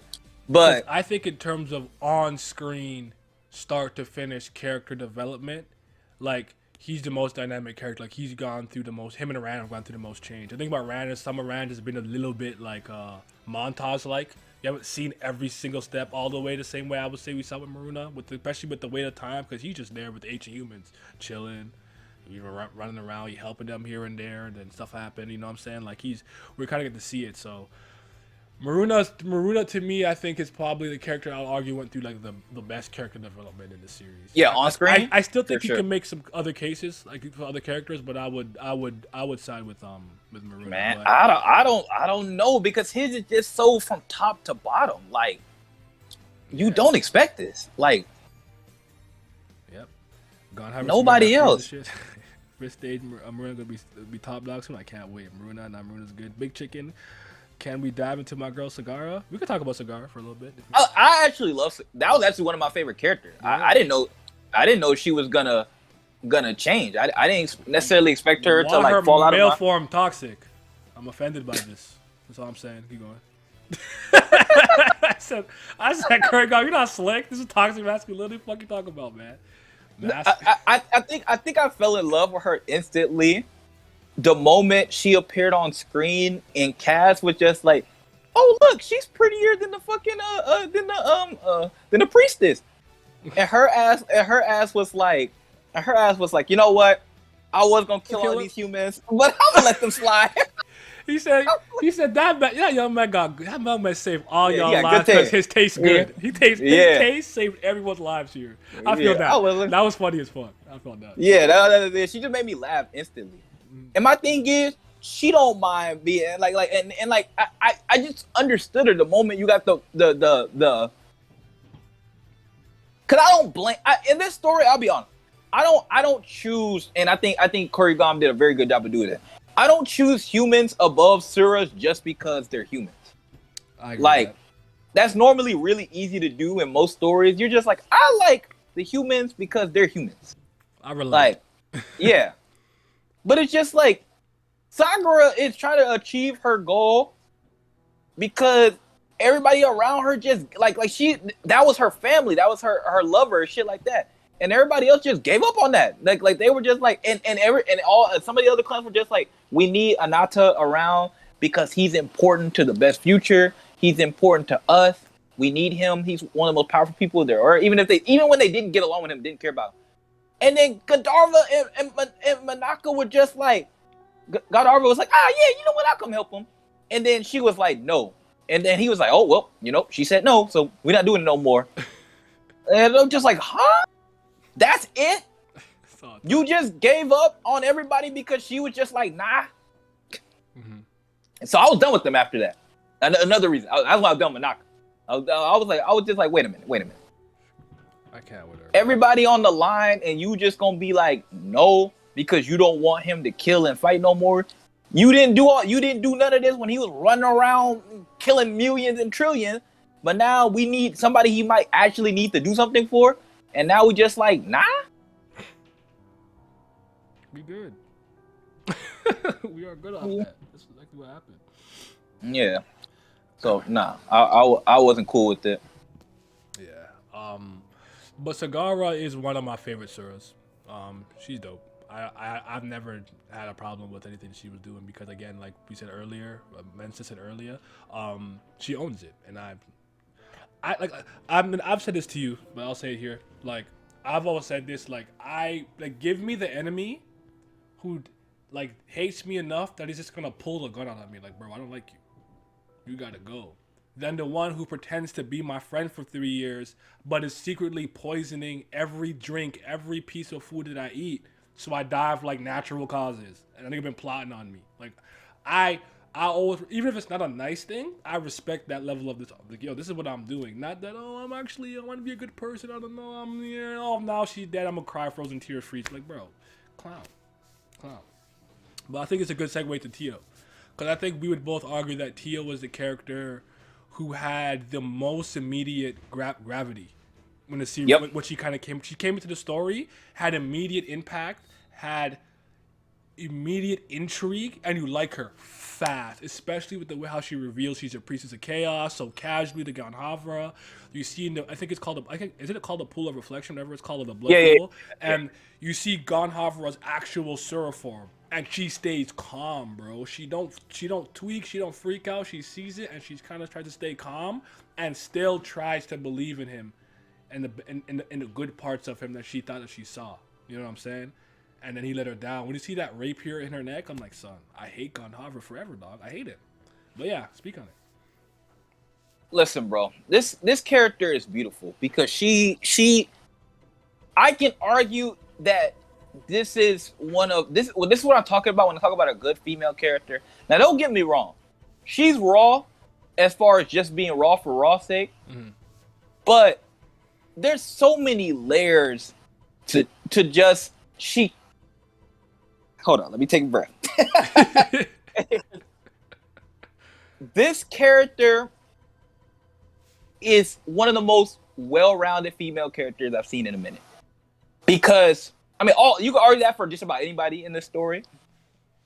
But the thing with Teo that's so beautiful to me, she has strength, she has femininity, she doesn't have femininity when she doesn't need it, she has empathy, she has care, but she's not a dummy either.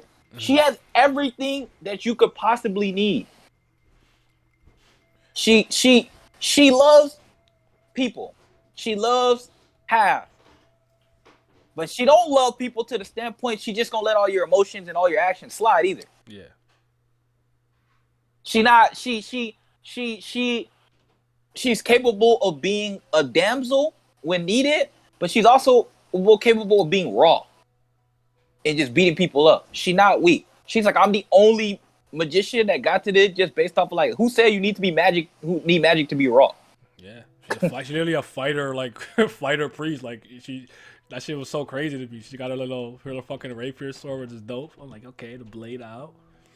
No, but I'm with you on that. Like, I mean, we've spoken about this on our own a couple times too. But like, I personally take issue where I'm seeing a trend. Like this is like comics, this is media, everything. Just like a general trend where it's like when we make a strong female character, we just make her extremely masculine.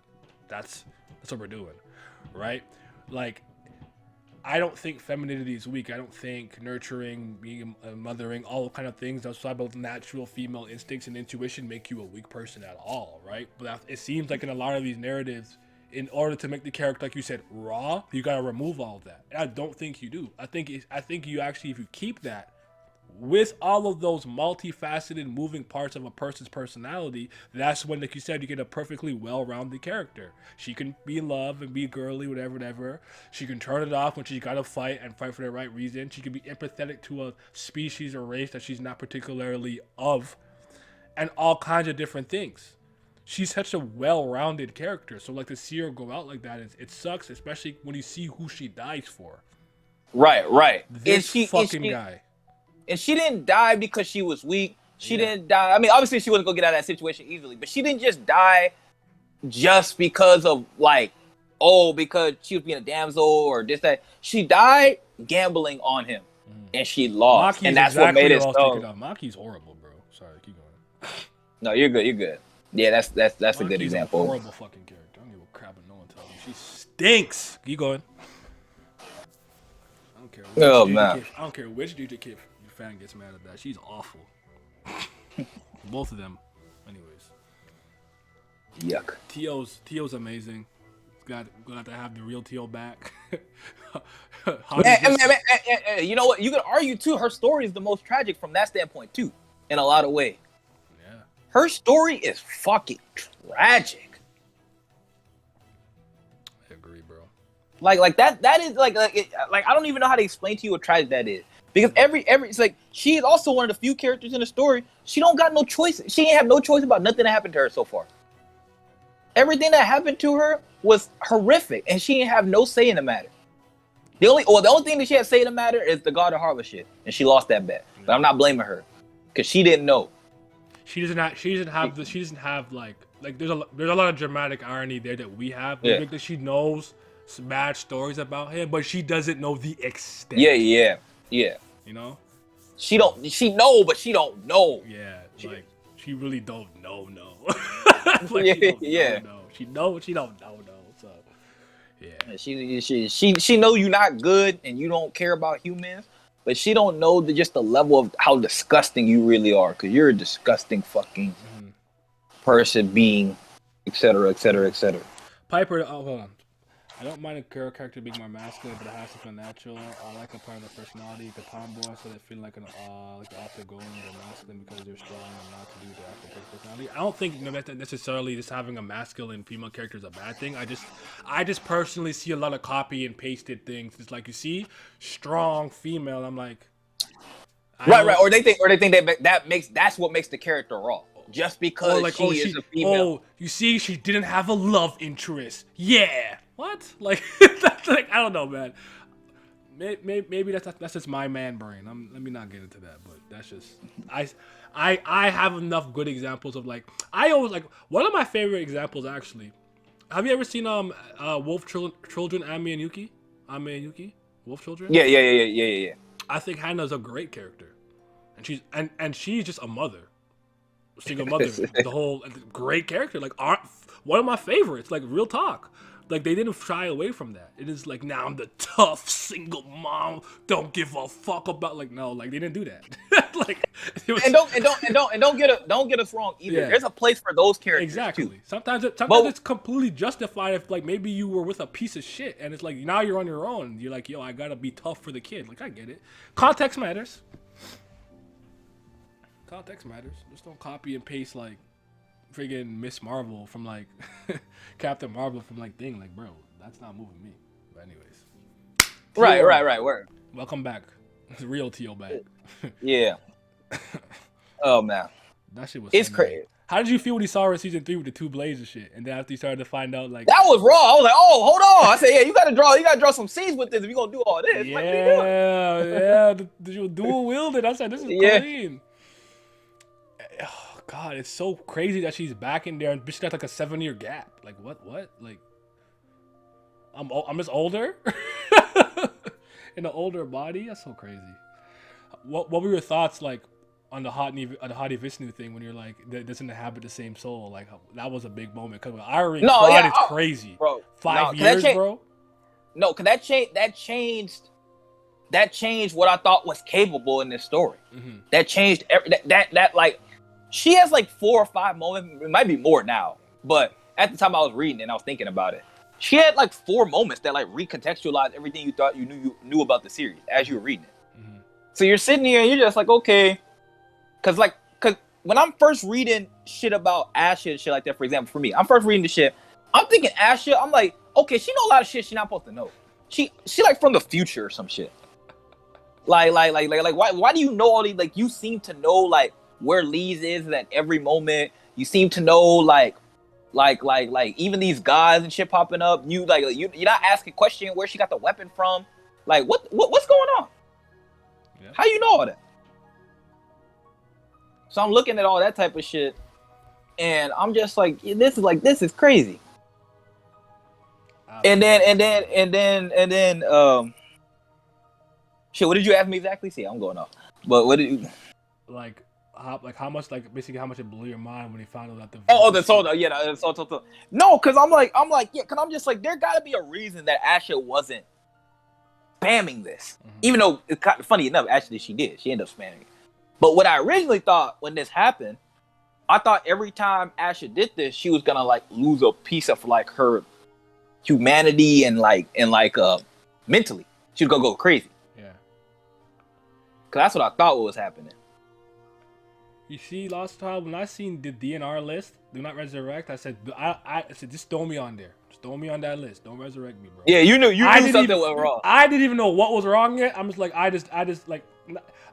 One thing about me, I got two personal things. Even if one day I get powers, I'm not time traveling, and I don't fuck with the dead, bro. I feel that. Listen, if my time comes, my time comes. Don't resurrect me. Don't go to purgatory. Like, don't look for me. Just let me go. It's okay. All right, you gotta let me go, man. It is what it is. I don't mess with necromancing, and I just don't mess with that. And like, I like time travel stories, but I'm saying if I had the ability to time travel, I'm not doing it. I'm not messing with time, bro. I don't know what the smallest thing I do or change or talk about affects my life. I come back here and I don't exist no more. Why? Because you went to the store on a Thursday and you weren't supposed to go to the store. Why did that? I don't know. Butterfly flag. I'm not fucking with it. So listen, as soon as I started to do that, resurrect, put me on there. I don't know why. Just put me on there. Don't resurrect me, bro. I felt that. Got some burger running around in my body? Nah. I'm sick of the afterlife. I'm sick, backtracking to Teo real quick. Yeah. You know Teo a good character when she making me feel like maybe I can forgive Gandharva. And then as soon as she gone, I'm like, yeah, never mind. Yeah. It's over. It's done for you. Nothing you do. I don't care if you sacrifice yourself for the state of the world at the end of this story. 100%. You're not changing me, bro. Absolutely. But I've always been like that anyway. I know a lot of things people kind of go with the ebbs and flows, kind of what the story tells you that you're supposed to feel. But I ain't never been like that. I ain't never been one of those. And I don't know why. I just ain't never been one of those. I ain't never been like, the story told me I'm supposed to like this character, so I'm gonna like him. I'm like, no. Do I like this character? I will be the judge. Yeah. I'm like, do I like what they're doing? Cause I don't think I just fuck with them just cause you just like, oh, fuck with this character. Yeah. That ain't me. The Flash taught me already though, but not messing with time travel. Exactly. Couldn't be me. Before Thawne messing up everything. I'm not with that. Necromancy Rod though. I'm not saying it isn't. I'm just telling you I don't mess with it personally. I'm just not messing with the dead at all. Like I just don't listen, man. I'm here for life. When I'm not here, I'm not here.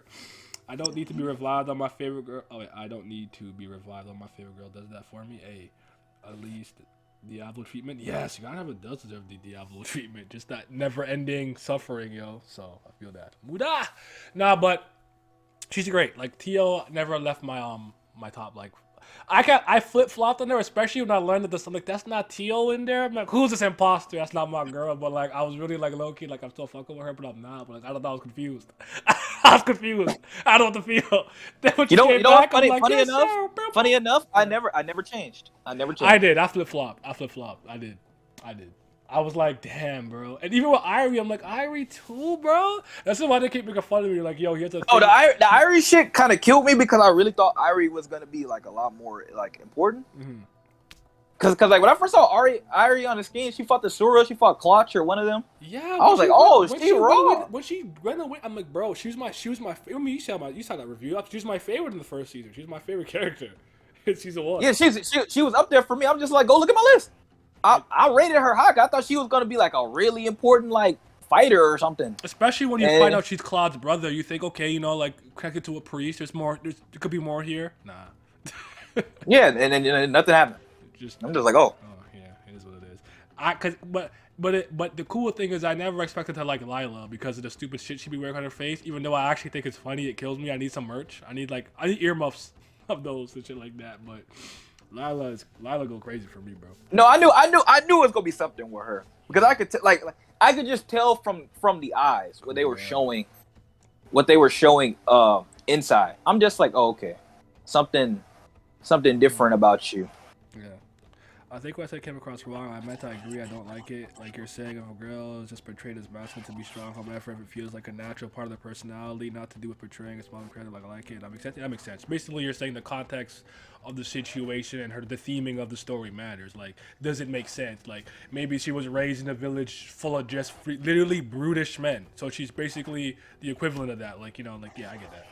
There's an imposter among us, necromancy. Yes, I mess with that. But it's to me when it comes to women characters, as far as that too, a lot of it, to be honest, well, I don't know how it is for all of y'all. A lot of it for me is dialogue based. Mm-hmm. The reason why the JJK shit don't always move me is because they're doing it just kind of like, oh, you're saying a woman can't be strong, and I'm just like, oh, brother, we're in 2022, dude. We're past it. It's such a problem. It's just at that point, like it's one of those things where you hear it like it's like when I hear a really corny related to like racism joke. I'm like, bro, we're so past this in 2022. Move this from me. Yeah, like, what do you mean, you people? Like, oh, brother, like I just I don't know, like right, Just don't move me. Just shut up, man. Like, move on from that. Like, get some new material. Boo, get some new material. Like, fuck. Yeah, and that's where I'm at too. I'm like, it's not because like I said, it's not because she a woman and she's strong or anything like that. Like I want that, please. It's dialogue that makes it corny. Yeah. Cause now I'm looking at this character and I'm just like, oh fucking brother, you're talking about like, oh, I'm this way because I'm a woman and this, that, and that. I'm just like, no, just have your personality be raw. Mm-hmm. Like if I have a woman character that's like an insane person. Like I'm like she's great because she's insane, and now that she also a woman, yeah, she's fine as fuck. Yeah, she get extra points that a man might not get because she got the same archetype without all the dancing, the wokeness, all that other bullshit, and she also fine. So yeah, she get extra points. There you go.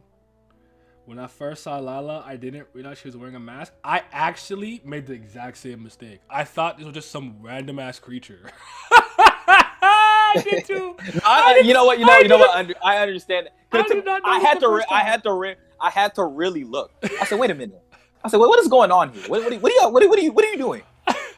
I'm like, you know what? You know, I'm looking. I've seen some like halves and shit. Like I guess, you know, like I didn't question it too much. I thought you could look goofy. I don't know. I'm like, oh, right. Especially when you're at the beginning of the story, because you don't know what else races and shit are gonna be in here.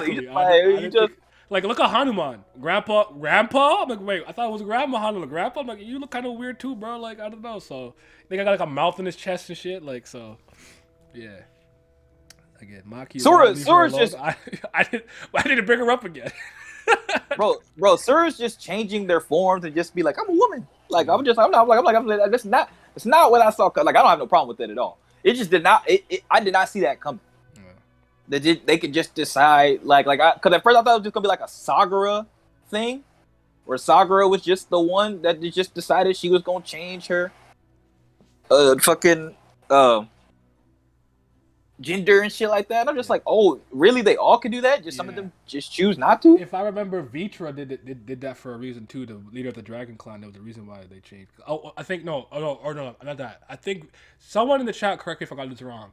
Vitra in the female form does not have access to like the strongest transcendental or something like that. So he'd have to be in his male form to use it. So I think sometimes what happens is just like certain skills and abilities for whatever reason is locked behind a gender, like the toxic mode for Sagara. Yeah. So, yeah.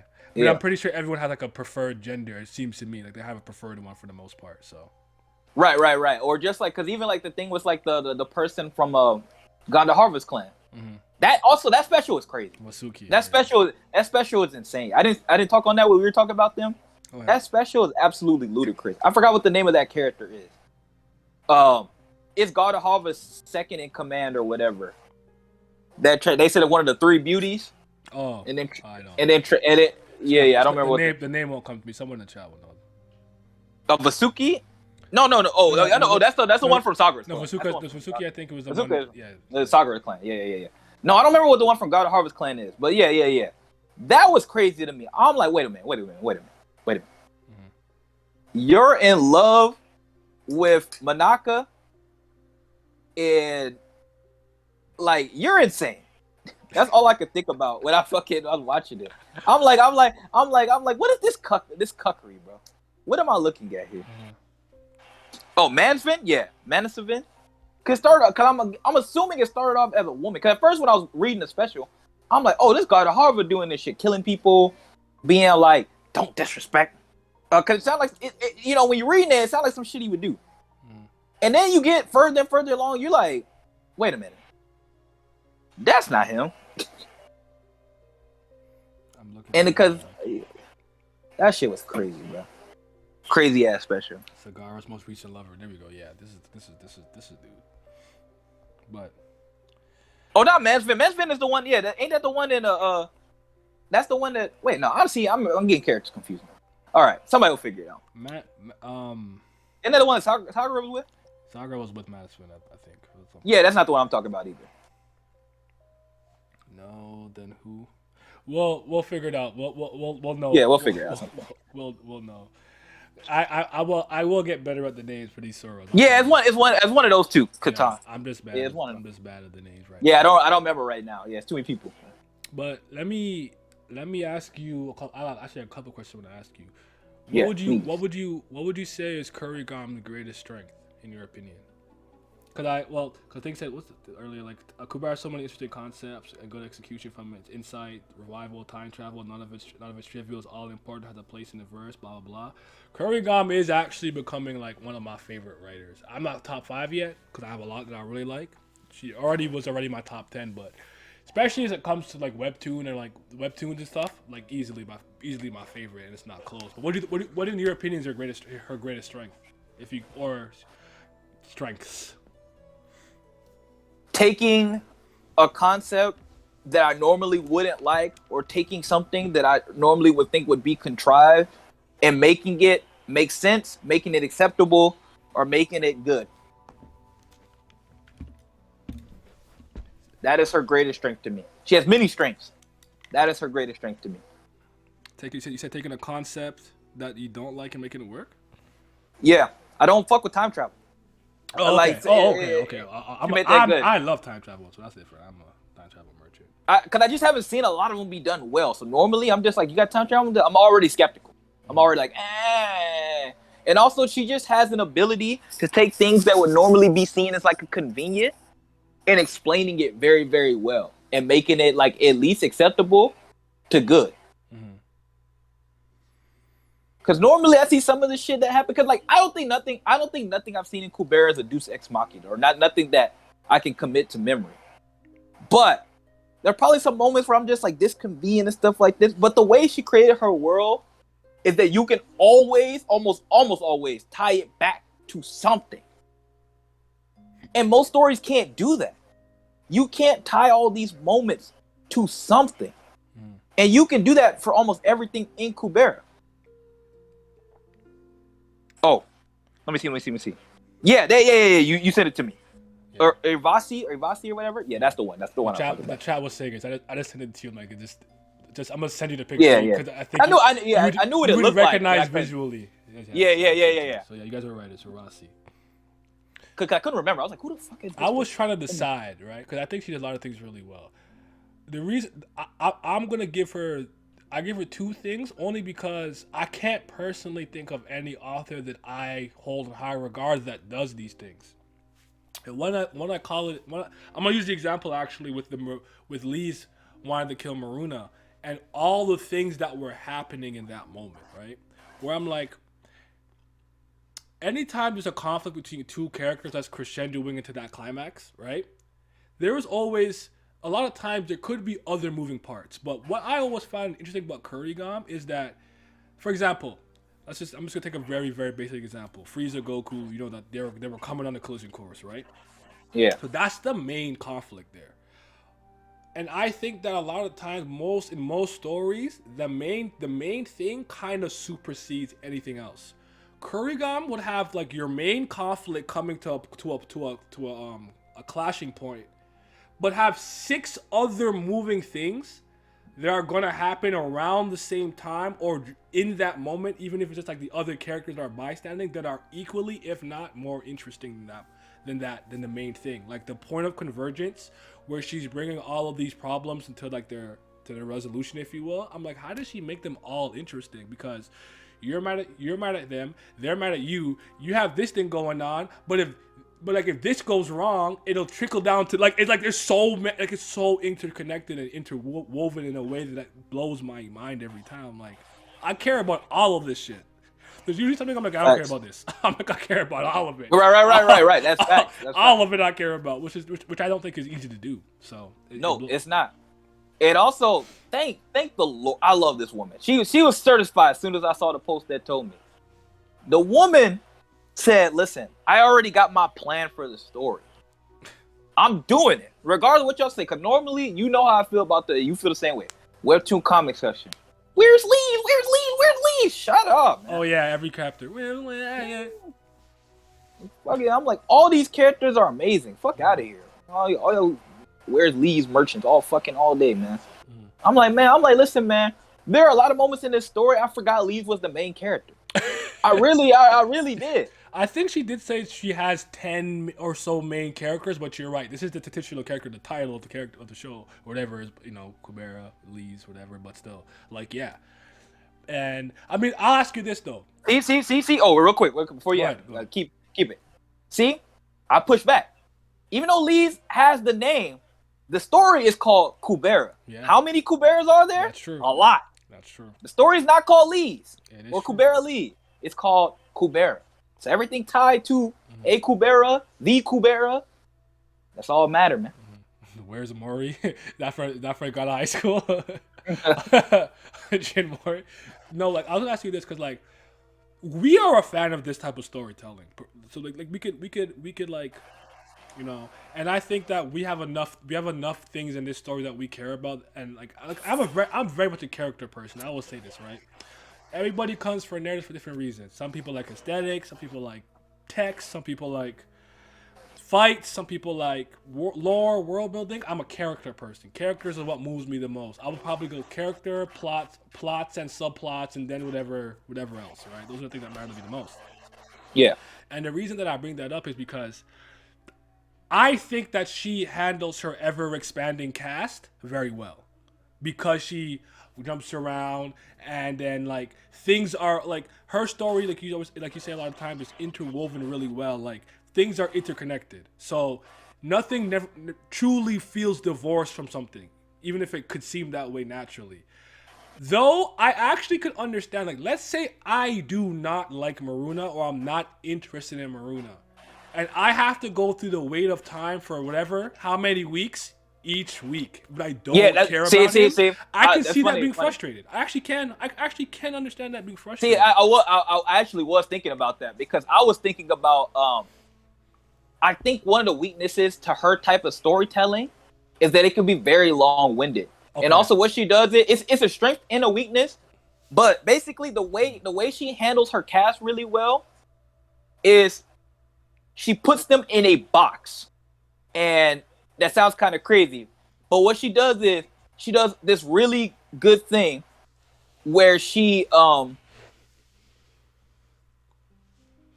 a really good job of individually isolating characters in situations so that way we can just focus on them and you can get immersed in it.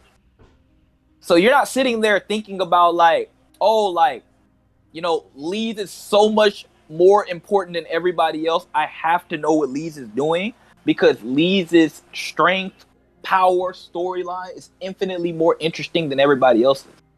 That doesn't happen in Kubera.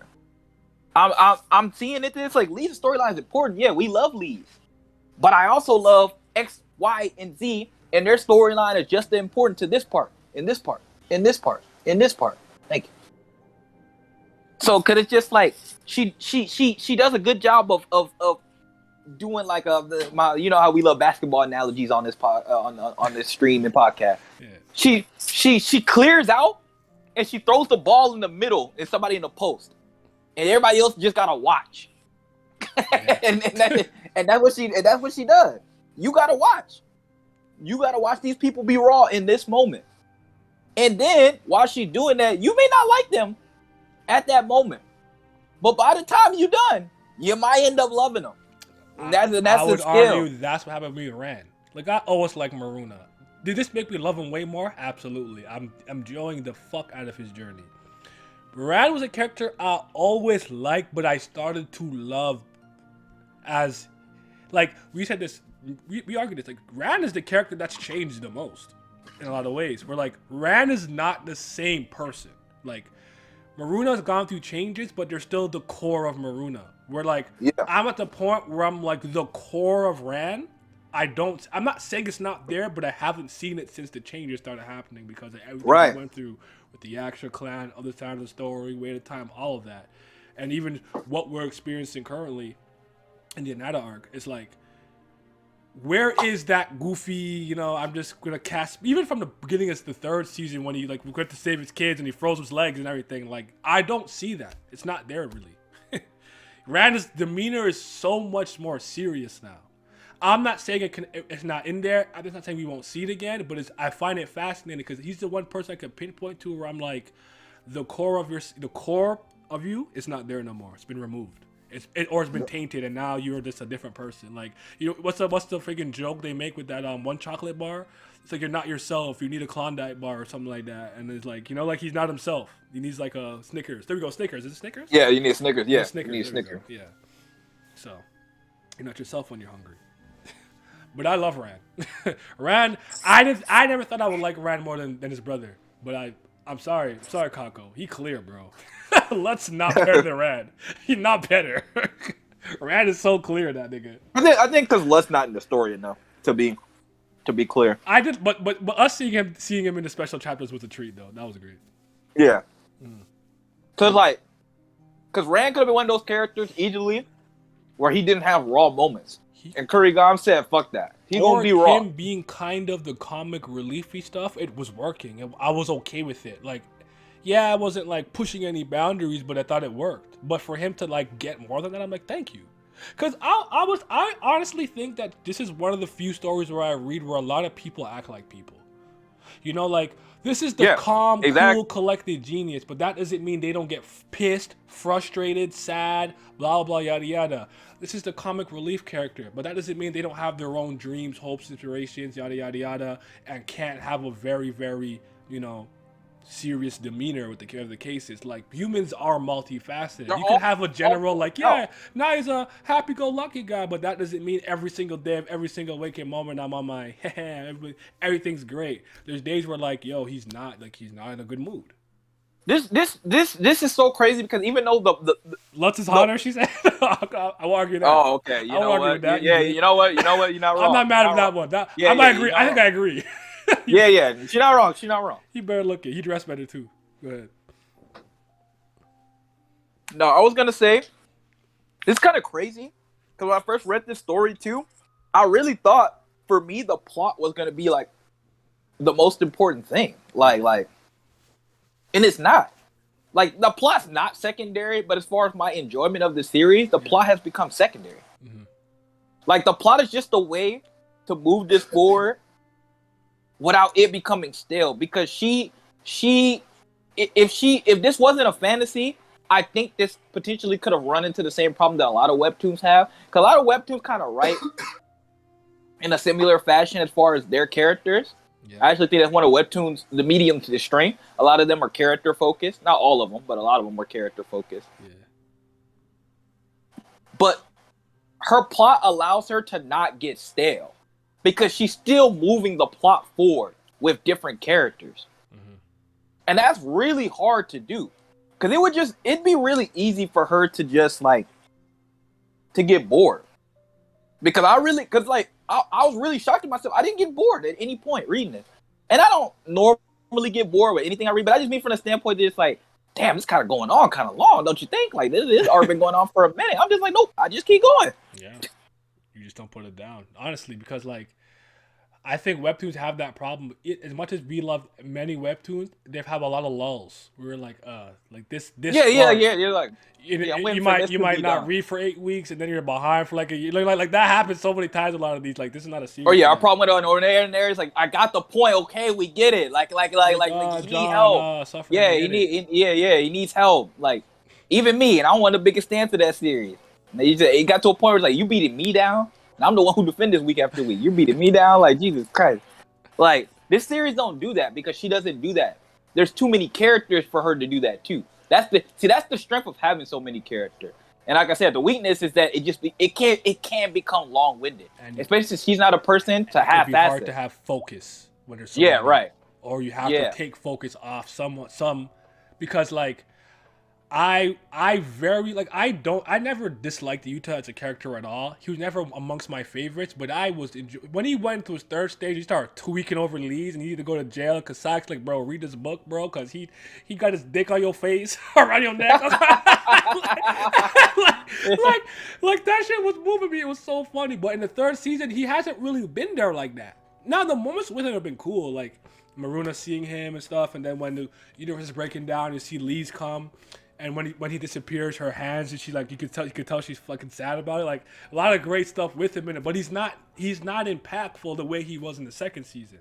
But that doesn't take away from his character because I know at some point he will become the focal point again, especially with Callie and stuff like that. So yeah, it works for me. But I can understand that being frustrating for somebody else. But I'm with you. A lot of times, if not a character I particularly might have cared about, she makes me care. Whereas like. I would argue that while I saw it coming, Maruna's redemption, so to speak, was not something that I particularly cared about. But trust me, I'm enjoying this fucking journey though. I am. And someone said it earlier, I can't remember who said it, but like I do feel in a lot of ways Ran and Maruna have switched roles. Cause now Maruna's doing a bunch of jokey shit, making a bunch of joke faces. He's killing me. Like he's so expressive right now. Like I would argue in a lot of ways they've kind of flip-flopped a little bit. I died when she recontextualized the scene with Maruna looking at Ran, and Ran was like, "Oh, he's gonna kill me." That nigga just couldn't see him. He was squinting. I was like, bro. I'm just like, she's so silly, bro. Like, why'd she do that? This man is funny as hell too, by the way. Like it's low. It really. You would expect it to be that funny. The humor be hitting. Cause I'm not a comedy guy. Like I am, but I'm not. Like most of the time, I think. No, I like comedy, but I don't feel like a lot of people do it well, especially when reading. It can be very hard to do. So I'm just like, this joke just don't work for me and shit like that. No, their facial expressions are what makes me laugh. Or just the way she draws. Yeah. Like That's what I like. They're like they're very vibrant, which I like about them. They're very vibrant, and in this weird way, I actually very much. I don't know if I just got used to it, and now like I like it, but I like that like same color kind of filter stuff she does with the characters I've drawn a bit more simple. Yeah, I like that. I don't know. I just like it. Like, I don't know. And it works for me personally speaking. So. I liked him being comic relief, and I liked him even more when you see him being more serious, standing up for Liz against Asha. That was one of the first times I really clapped for Rand, when he was like standing up to Asha and gave her bars. And he became one of my favorites through the time travel business and the mystery of why he's changed so much. Exactly, 100%. The characters are my favorite part of the series. Horny jail and weak. Yeah, you have to go to horny jail for real, yo. They had to bonk that man in the Sura realm. Bonk, bonk, bonk. Stop putting your Sura parts on fucking Leez, bro. No, that shit killed me, son. I said. And this nigga look like Kasak, bro. What the fuck? Like, no, go to jail. No, what are you Kasak doing? Like, right. yeah, what are you? Kasak was right.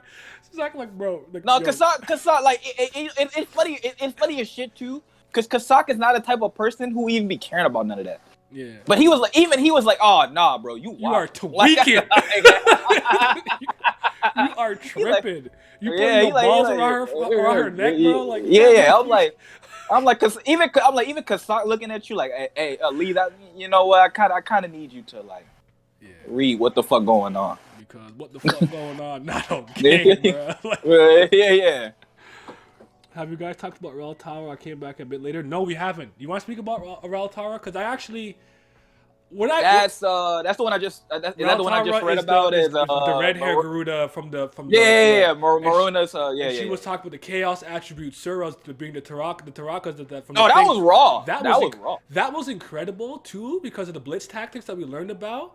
And what I really like about her is her design is crazy. Her design is. And to have a Garuda Sura who's been alive that long, I think gave us insight in a way that is interesting, because here's what I really liked about what she had to do when she brought up the blitz tactics, right? We're talking about like the Taraka clan or whatever. She spoke about something in depth, but almost from a very ancient standpoint. Like she said stuff that made sense to us, but she said it with a lot more older terminology and older, like, you know, I guess knowledge, so to speak. Yeah. Which was interesting to me, because then it ties into the fact that for whatever reason, I'm of the maybe I'm just this my headcanon bears me here. I think Maruna's Crimson Sunshine of Dawn because of the attributes it embodies, and diving into with Ushas and Dawn and all those things. I think that ability is gonna be that transcendental is very important, and I do find it interesting that he has to be in human form to use it, because that's the best way to kind of get rid of them. You blitz them with those two attributes, right? Mm-hmm. So Maruna has it, and we learned a bit about with Aruna, like he was dummy strong, like he's almost been nerfed in a lot of ways. That was what happened. So it's like I think that's all connected. I think Rautaro is just a really cool, dope character that's been introduced related to the Garuda stuff, and I just like the role that she plays here. I'm interested to see what her and Rand keep doing. She's not in my top 10 or nothing like that, but I like the character a lot. I like Yashka a little bit more. So do I actually. He's dope. What do you think of Hanuman? I didn't see that coming. Because the whole time I'm thinking it's a woman. Yeah. I'm like, oh, it's like a very mean kind of like mean grandma type woman. I'm like, it's a man? I'm like, I know they can swim. I can swim, but I was like, grandpa. That's exactly what I said. I was like, grandpa. I was like, wait. So that's not the vibe I was getting from that little thing. Mm-hmm. So that happened, and then it was just like, yo, like that's the reason Rand's mom happened. It just like Rand was like, nope, got to get rid of my grandma. I'm like, what the fuck? Mm-hmm. I'm like, this is kind of bonkers. Kind of lost I'm like, Rand lost his mind. Yep. Rand losing his mind a lot in season 3. I didn't speak on that, but the moment between him and Brilith was something that completely caught me off guard. Absolutely. When he came back, and they're like, "Oh, like something's happening, something's taking him." Like, it's Rand, dude, but like Rand wasn't looking like Rand, dog. Like, no, cause like you thinking, you're like, okay, I'm like, cause they talking about like somebody's coming to kill the children, this, that, and the other. And then at that point, we learned that one of the children probably have the souls of Thing too, right? Right. Yeah. So we look in, and then like, I'm like, who is it? I'm thinking it's like Lorraine. I'm like, oh, then Lorraine popped up. I'm like, oh, well, she kind of was thinking of doing that, but it's not Lorraine. Mm-hmm. I'm like, one of Sagara people, some character I ain't seen yet, and it's fucking Rand. I'm what? Rand go kill the children? Like what's going? Like I didn't know what was going on. And him and Brillith start fighting, and he mad at Brillith. I'm like, what he mad at Brillith for? Like what's going on? I'm thinking he's under confusion, and they like, nope, he not. What are you talking about? What he was doing. He mad for a reason. So I'm like, dang. No, that shit was crazy. It was very shocking. Even to see things in his fifth form, and like I didn't use the Iron Parachment. I'm like, what? Oh shit. Yeah, I'm like he mad for a reason. I'm like, what are you mad at Brillith for? The High and Low said, my problem with Kubera, sometimes I can get overwhelmed with the plot. I can honestly understand that. Yeah. That's very because season 3, in that little standpoint, I forgot what the standpoint it was. Oh, when they had like that big ass, I don't want to call it a war. When they had that moment when Sagara was doing her plan and all her Sura people had to show up and shit like that. Yeah. For a while, I had to keep reading the comment section. Even then, I probably don't even remember 100%. Because it's really easy. I just read this story. It's really easy for me to forget like every single thing that I just read. It's dense and full of information. It is. Yeah. I think it's a series that requires at minimum 2 reads. You need to read it, be just bewildered and mesmerized, and then you need to read it with foresight. So a lot of the things that you like I could see like the little things Asha was doing. Like I think it needs at least 2. And it's unfortunately I don't think it's a series where you can kind of be a casual. If you that you can, but if you are, you really are. Like you're not following to the degree that the crackheads are following, so to speak. No, you can't. I agree. You can't be. You can't half-ass this series in my opinion.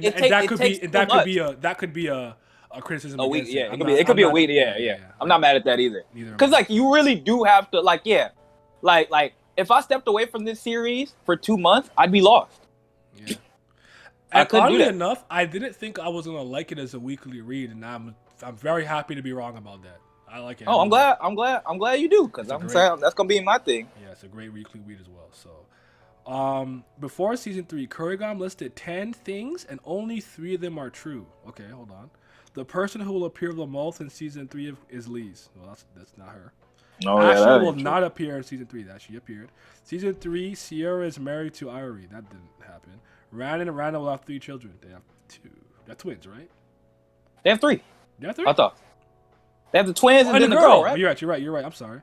In season 3, Maruna's love line is Elwin. In 6, season 3, Claude wears a wig because he's bald. I almost thought that was gonna be true for a second. I wouldn't be surprised if Claude were okay. Then we passed that. Kubera will end with season 3, and Leez will not be paired up with anyone. Number 9. Kubera will have 4 seasons. 10. 9 is stupid. Kubera will actually have 10 seasons. Yo, it's Elwin. I don't know if we're gonna have. I don't know. It's Elwin is funny, but I guess Senpanti to some degree, even with a little bit of some of the extra stuff, it looked like he kind of liked her a little bit. I don't know. That was just kind of weird to me, but I'm a little interested about it. But we'll see. That's. I feel like we're getting close to the end, personally. I think we're closer to the end than we are. The beginning. I don't think we're at the end, but yeah, I think we're like maybe. If you're like Naya gut feeling, how far through Kubera are we? 70%. Yeah, see, that's what I was gonna say too. Gut feeling, I'd say, yeah. So, let me just keep the character for Blitz Tactics was also by Kasak when he was jumping for Utah in the early season. I didn't remember that then. That's crazy. I really didn't remember that. I'm interested in humans past what caused the emotional resonance. That's not too. What do you guys think about Nata's character so far? What do you think about the strongest so far, bro? They cool. They kind of like. I was kind of already like kind of knew what to expect after we saw them with Yashka and stuff like that. Mm-hmm. I was like, oh, okay, this type of character this is. Because I didn't know what to think. I knew they weren't gonna necessarily like, because like at this point with this story, nobody is who I expect them to be. So like, totally. So I don't even try. Yes, I don't try to like have no swooping strong opinions about who they're gonna be or anything like that. Mm-hmm. And then it's just kind of like you already could tell he was a little bit different because you already have like the little moment with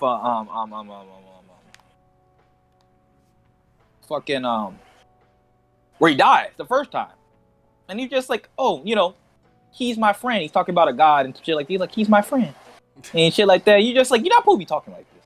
like you look at Sagara, like he part of that clay. You look at Sagara, you look at all that, you look at them and how they love you and shit like that. The way you talking. And just like you different, and maybe that's why you so loved, because you just like you don't. I already knew they were gonna have like a kind of a personality that wasn't like gonna be normal to like what a Sura you normally think of a Sura or anything like that. Yep. They have 4? Oh, there's a baby? Oh, did I? And the twins and the baby. Oh shit! Did I know that? I definitely don't remember the baby. But my reread. Oh, they had a baby. Yeah, baby. My reread starts in February, so I'm gonna be doing a reread, and I'm gonna like. What I want to do too is do like almost like a re-review of each season and stuff too. I have a bunch of things planned for Kubera. You guys have no idea. That's why like getting people to read it is that I can talk to. Oh, I'll do. I'll say I'll be a bar of that with you. I'll probably have to go through some stuff, but like I'll just have to. It ain't gonna be a one swoop like I just did. See the day. Not doing that We talking about Kubera. Claude does wear a wig. It's confirmed. I did not know that. Oh, I see. I kind of thought that. I kind of felt like he did. Wasn't sure though. Was like a scene there? I don't know because I learned that Lee's wearing one in Boruto. I don't actually why I know that. Someone just randomly told me that. I don't know why, but yeah. So, I seriously hope Kubera has 10 seasons. I doubt it. That's not be that long. Nah, that's like a long. That's way too long. We already have. I think 4 so max. I don't think. Or a long season 3. Yeah, we already have 500 chapters. I can't see it going on too much longer. I'd say probably another 300 chapters, maybe, something like that. It's in the blog. Okay, I do be reading reading the blog, but there's a couple. I think the season that I missed the most in are like a bit of the beginning of season 2, so I gotta go back and get some of those. But what do you think is her biggest weakness? Kurigan, we have to throw a weakness at her. What do you think? I kind of already. I'm not watching no fucking Boruto, bitch. Sorry, I got offended. That offended me. Respect me, bro. I'm not watching that shit. Sorry. I kind of already stated it, but long-windedness. Long-windedness, okay. Cause it's just like when you go through all these stories, like it's fun, but if you're not somebody who ends up caring about these characters, and you mostly here for the plot, you're gonna be here for a while, bro. And like that can be a weakness. Like I'm not saying it's just like it's wrong, but it's just like it's just like she stretches some shit out. But I'd rather somebody who overstretch shit than just don't stretch it enough. Personally, yeah. Cause I'm just like I'd rather her like cause like I talk about this problem with well I don't want to bring up that series because like I don't want to do that. I don't want that to turn into that. But you know what I'm talking about. Yeah. I don't feel like they don't do enough with the people that are there before they get mad at me again and talk about it's my fault. Yeah. See, I'm oh shoot. Whatever. But they don't bring those people to the table enough. We don't get to learn enough about not enough downtime. Like Kubera's not even like a bunch of downtime, but like there's downtime in this series. I think my biggest criticism is what I said earlier. Like it doesn't bother me, but I could see like it's like the cast thing, the way she handles the cast. I think it's the best way to handle a cast like this. But again, if Leez is your absolute favorite character and you really like, yo, I just want to see her, and you're like, bro, I don't like Maruna, like I could honestly understand you being in the mud. Like I do think I think some people, because I speak so highly of it a lot, they don't think I have like any criticism towards Kubera. Kubera's not flawless. It's not perfect. It's just a fucking masterpiece. You know what I'm saying? Yeah, so it's high level. It's yeah, very good. It's not absolutely perfect because even people who have art complaints, I don't have them, but I can understand those. Well, so what are some of the complaints you have? I'm actually curious because, like, for me, my thing is though, even with some complaints, it's just like to me, she makes a lot of the things that I probably would have complained about salvageable. That's why I don't complain about it. Yeah. Okay, I guess my biggest criticism, like you can go the art route. I don't. As long as you're improving, I don't care. I thought the artwork was great from the get go. Personally, especially her environment. I thought her environments were really good, like her backgrounds and shit. I just got a different. Maybe I just don't understand art. Maybe I don't get it. I can't draw, so maybe I don't either. I can't draw.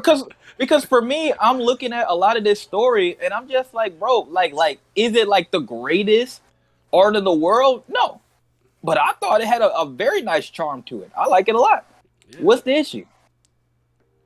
But like I said, maybe I don't understand art. Maybe, so I don't but I mentioned this a couple of times, but maybe it's the comparative thing. It's not that it's bad. It's just that like you might don't look as good as Soul Level. You're like, bro, look at the art for this, and maybe you're like, this is moving you, or like Alexide, or whatever. Noblesse. I'll use Noblesse. Like Noblesse to me to this day, as much as it's even the oldest version of Noblesse to me still looks beautiful.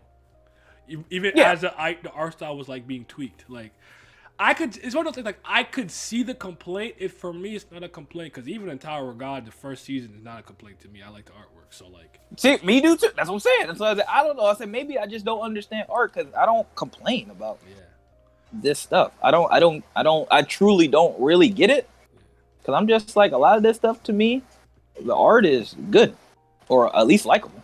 One of my friends, hold on, it pays off. That's good.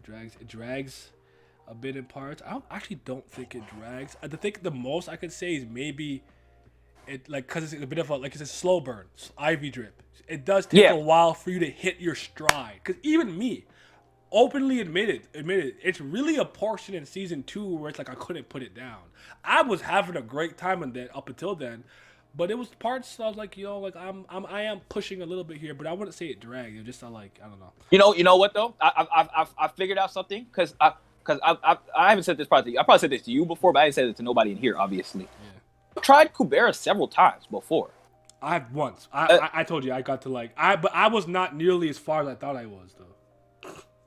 I pretty much just read like 20 chapters of season 2. I was not really. I got nowhere, bro. Well, because I got like I said, there's one point I started in season 1 and I was like, what the fuck? This is dense as fuck. I can't do this right now. My brain can't handle Sometimes you need to be in the mood. I feel that. Yeah.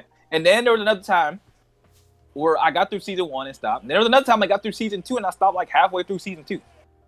Mm-hmm. And then I forgot everything because I didn't touch it again for like another 3 years. Okay. But one thing I said made it unnecessarily hard for me, I say, is that lines, translations. And like I said, I'm not a person who complains about translation. But I'm not talking about translation as far as just like they're making grammatical mistakes. They actively made some concepts harder to understand, in my opinion.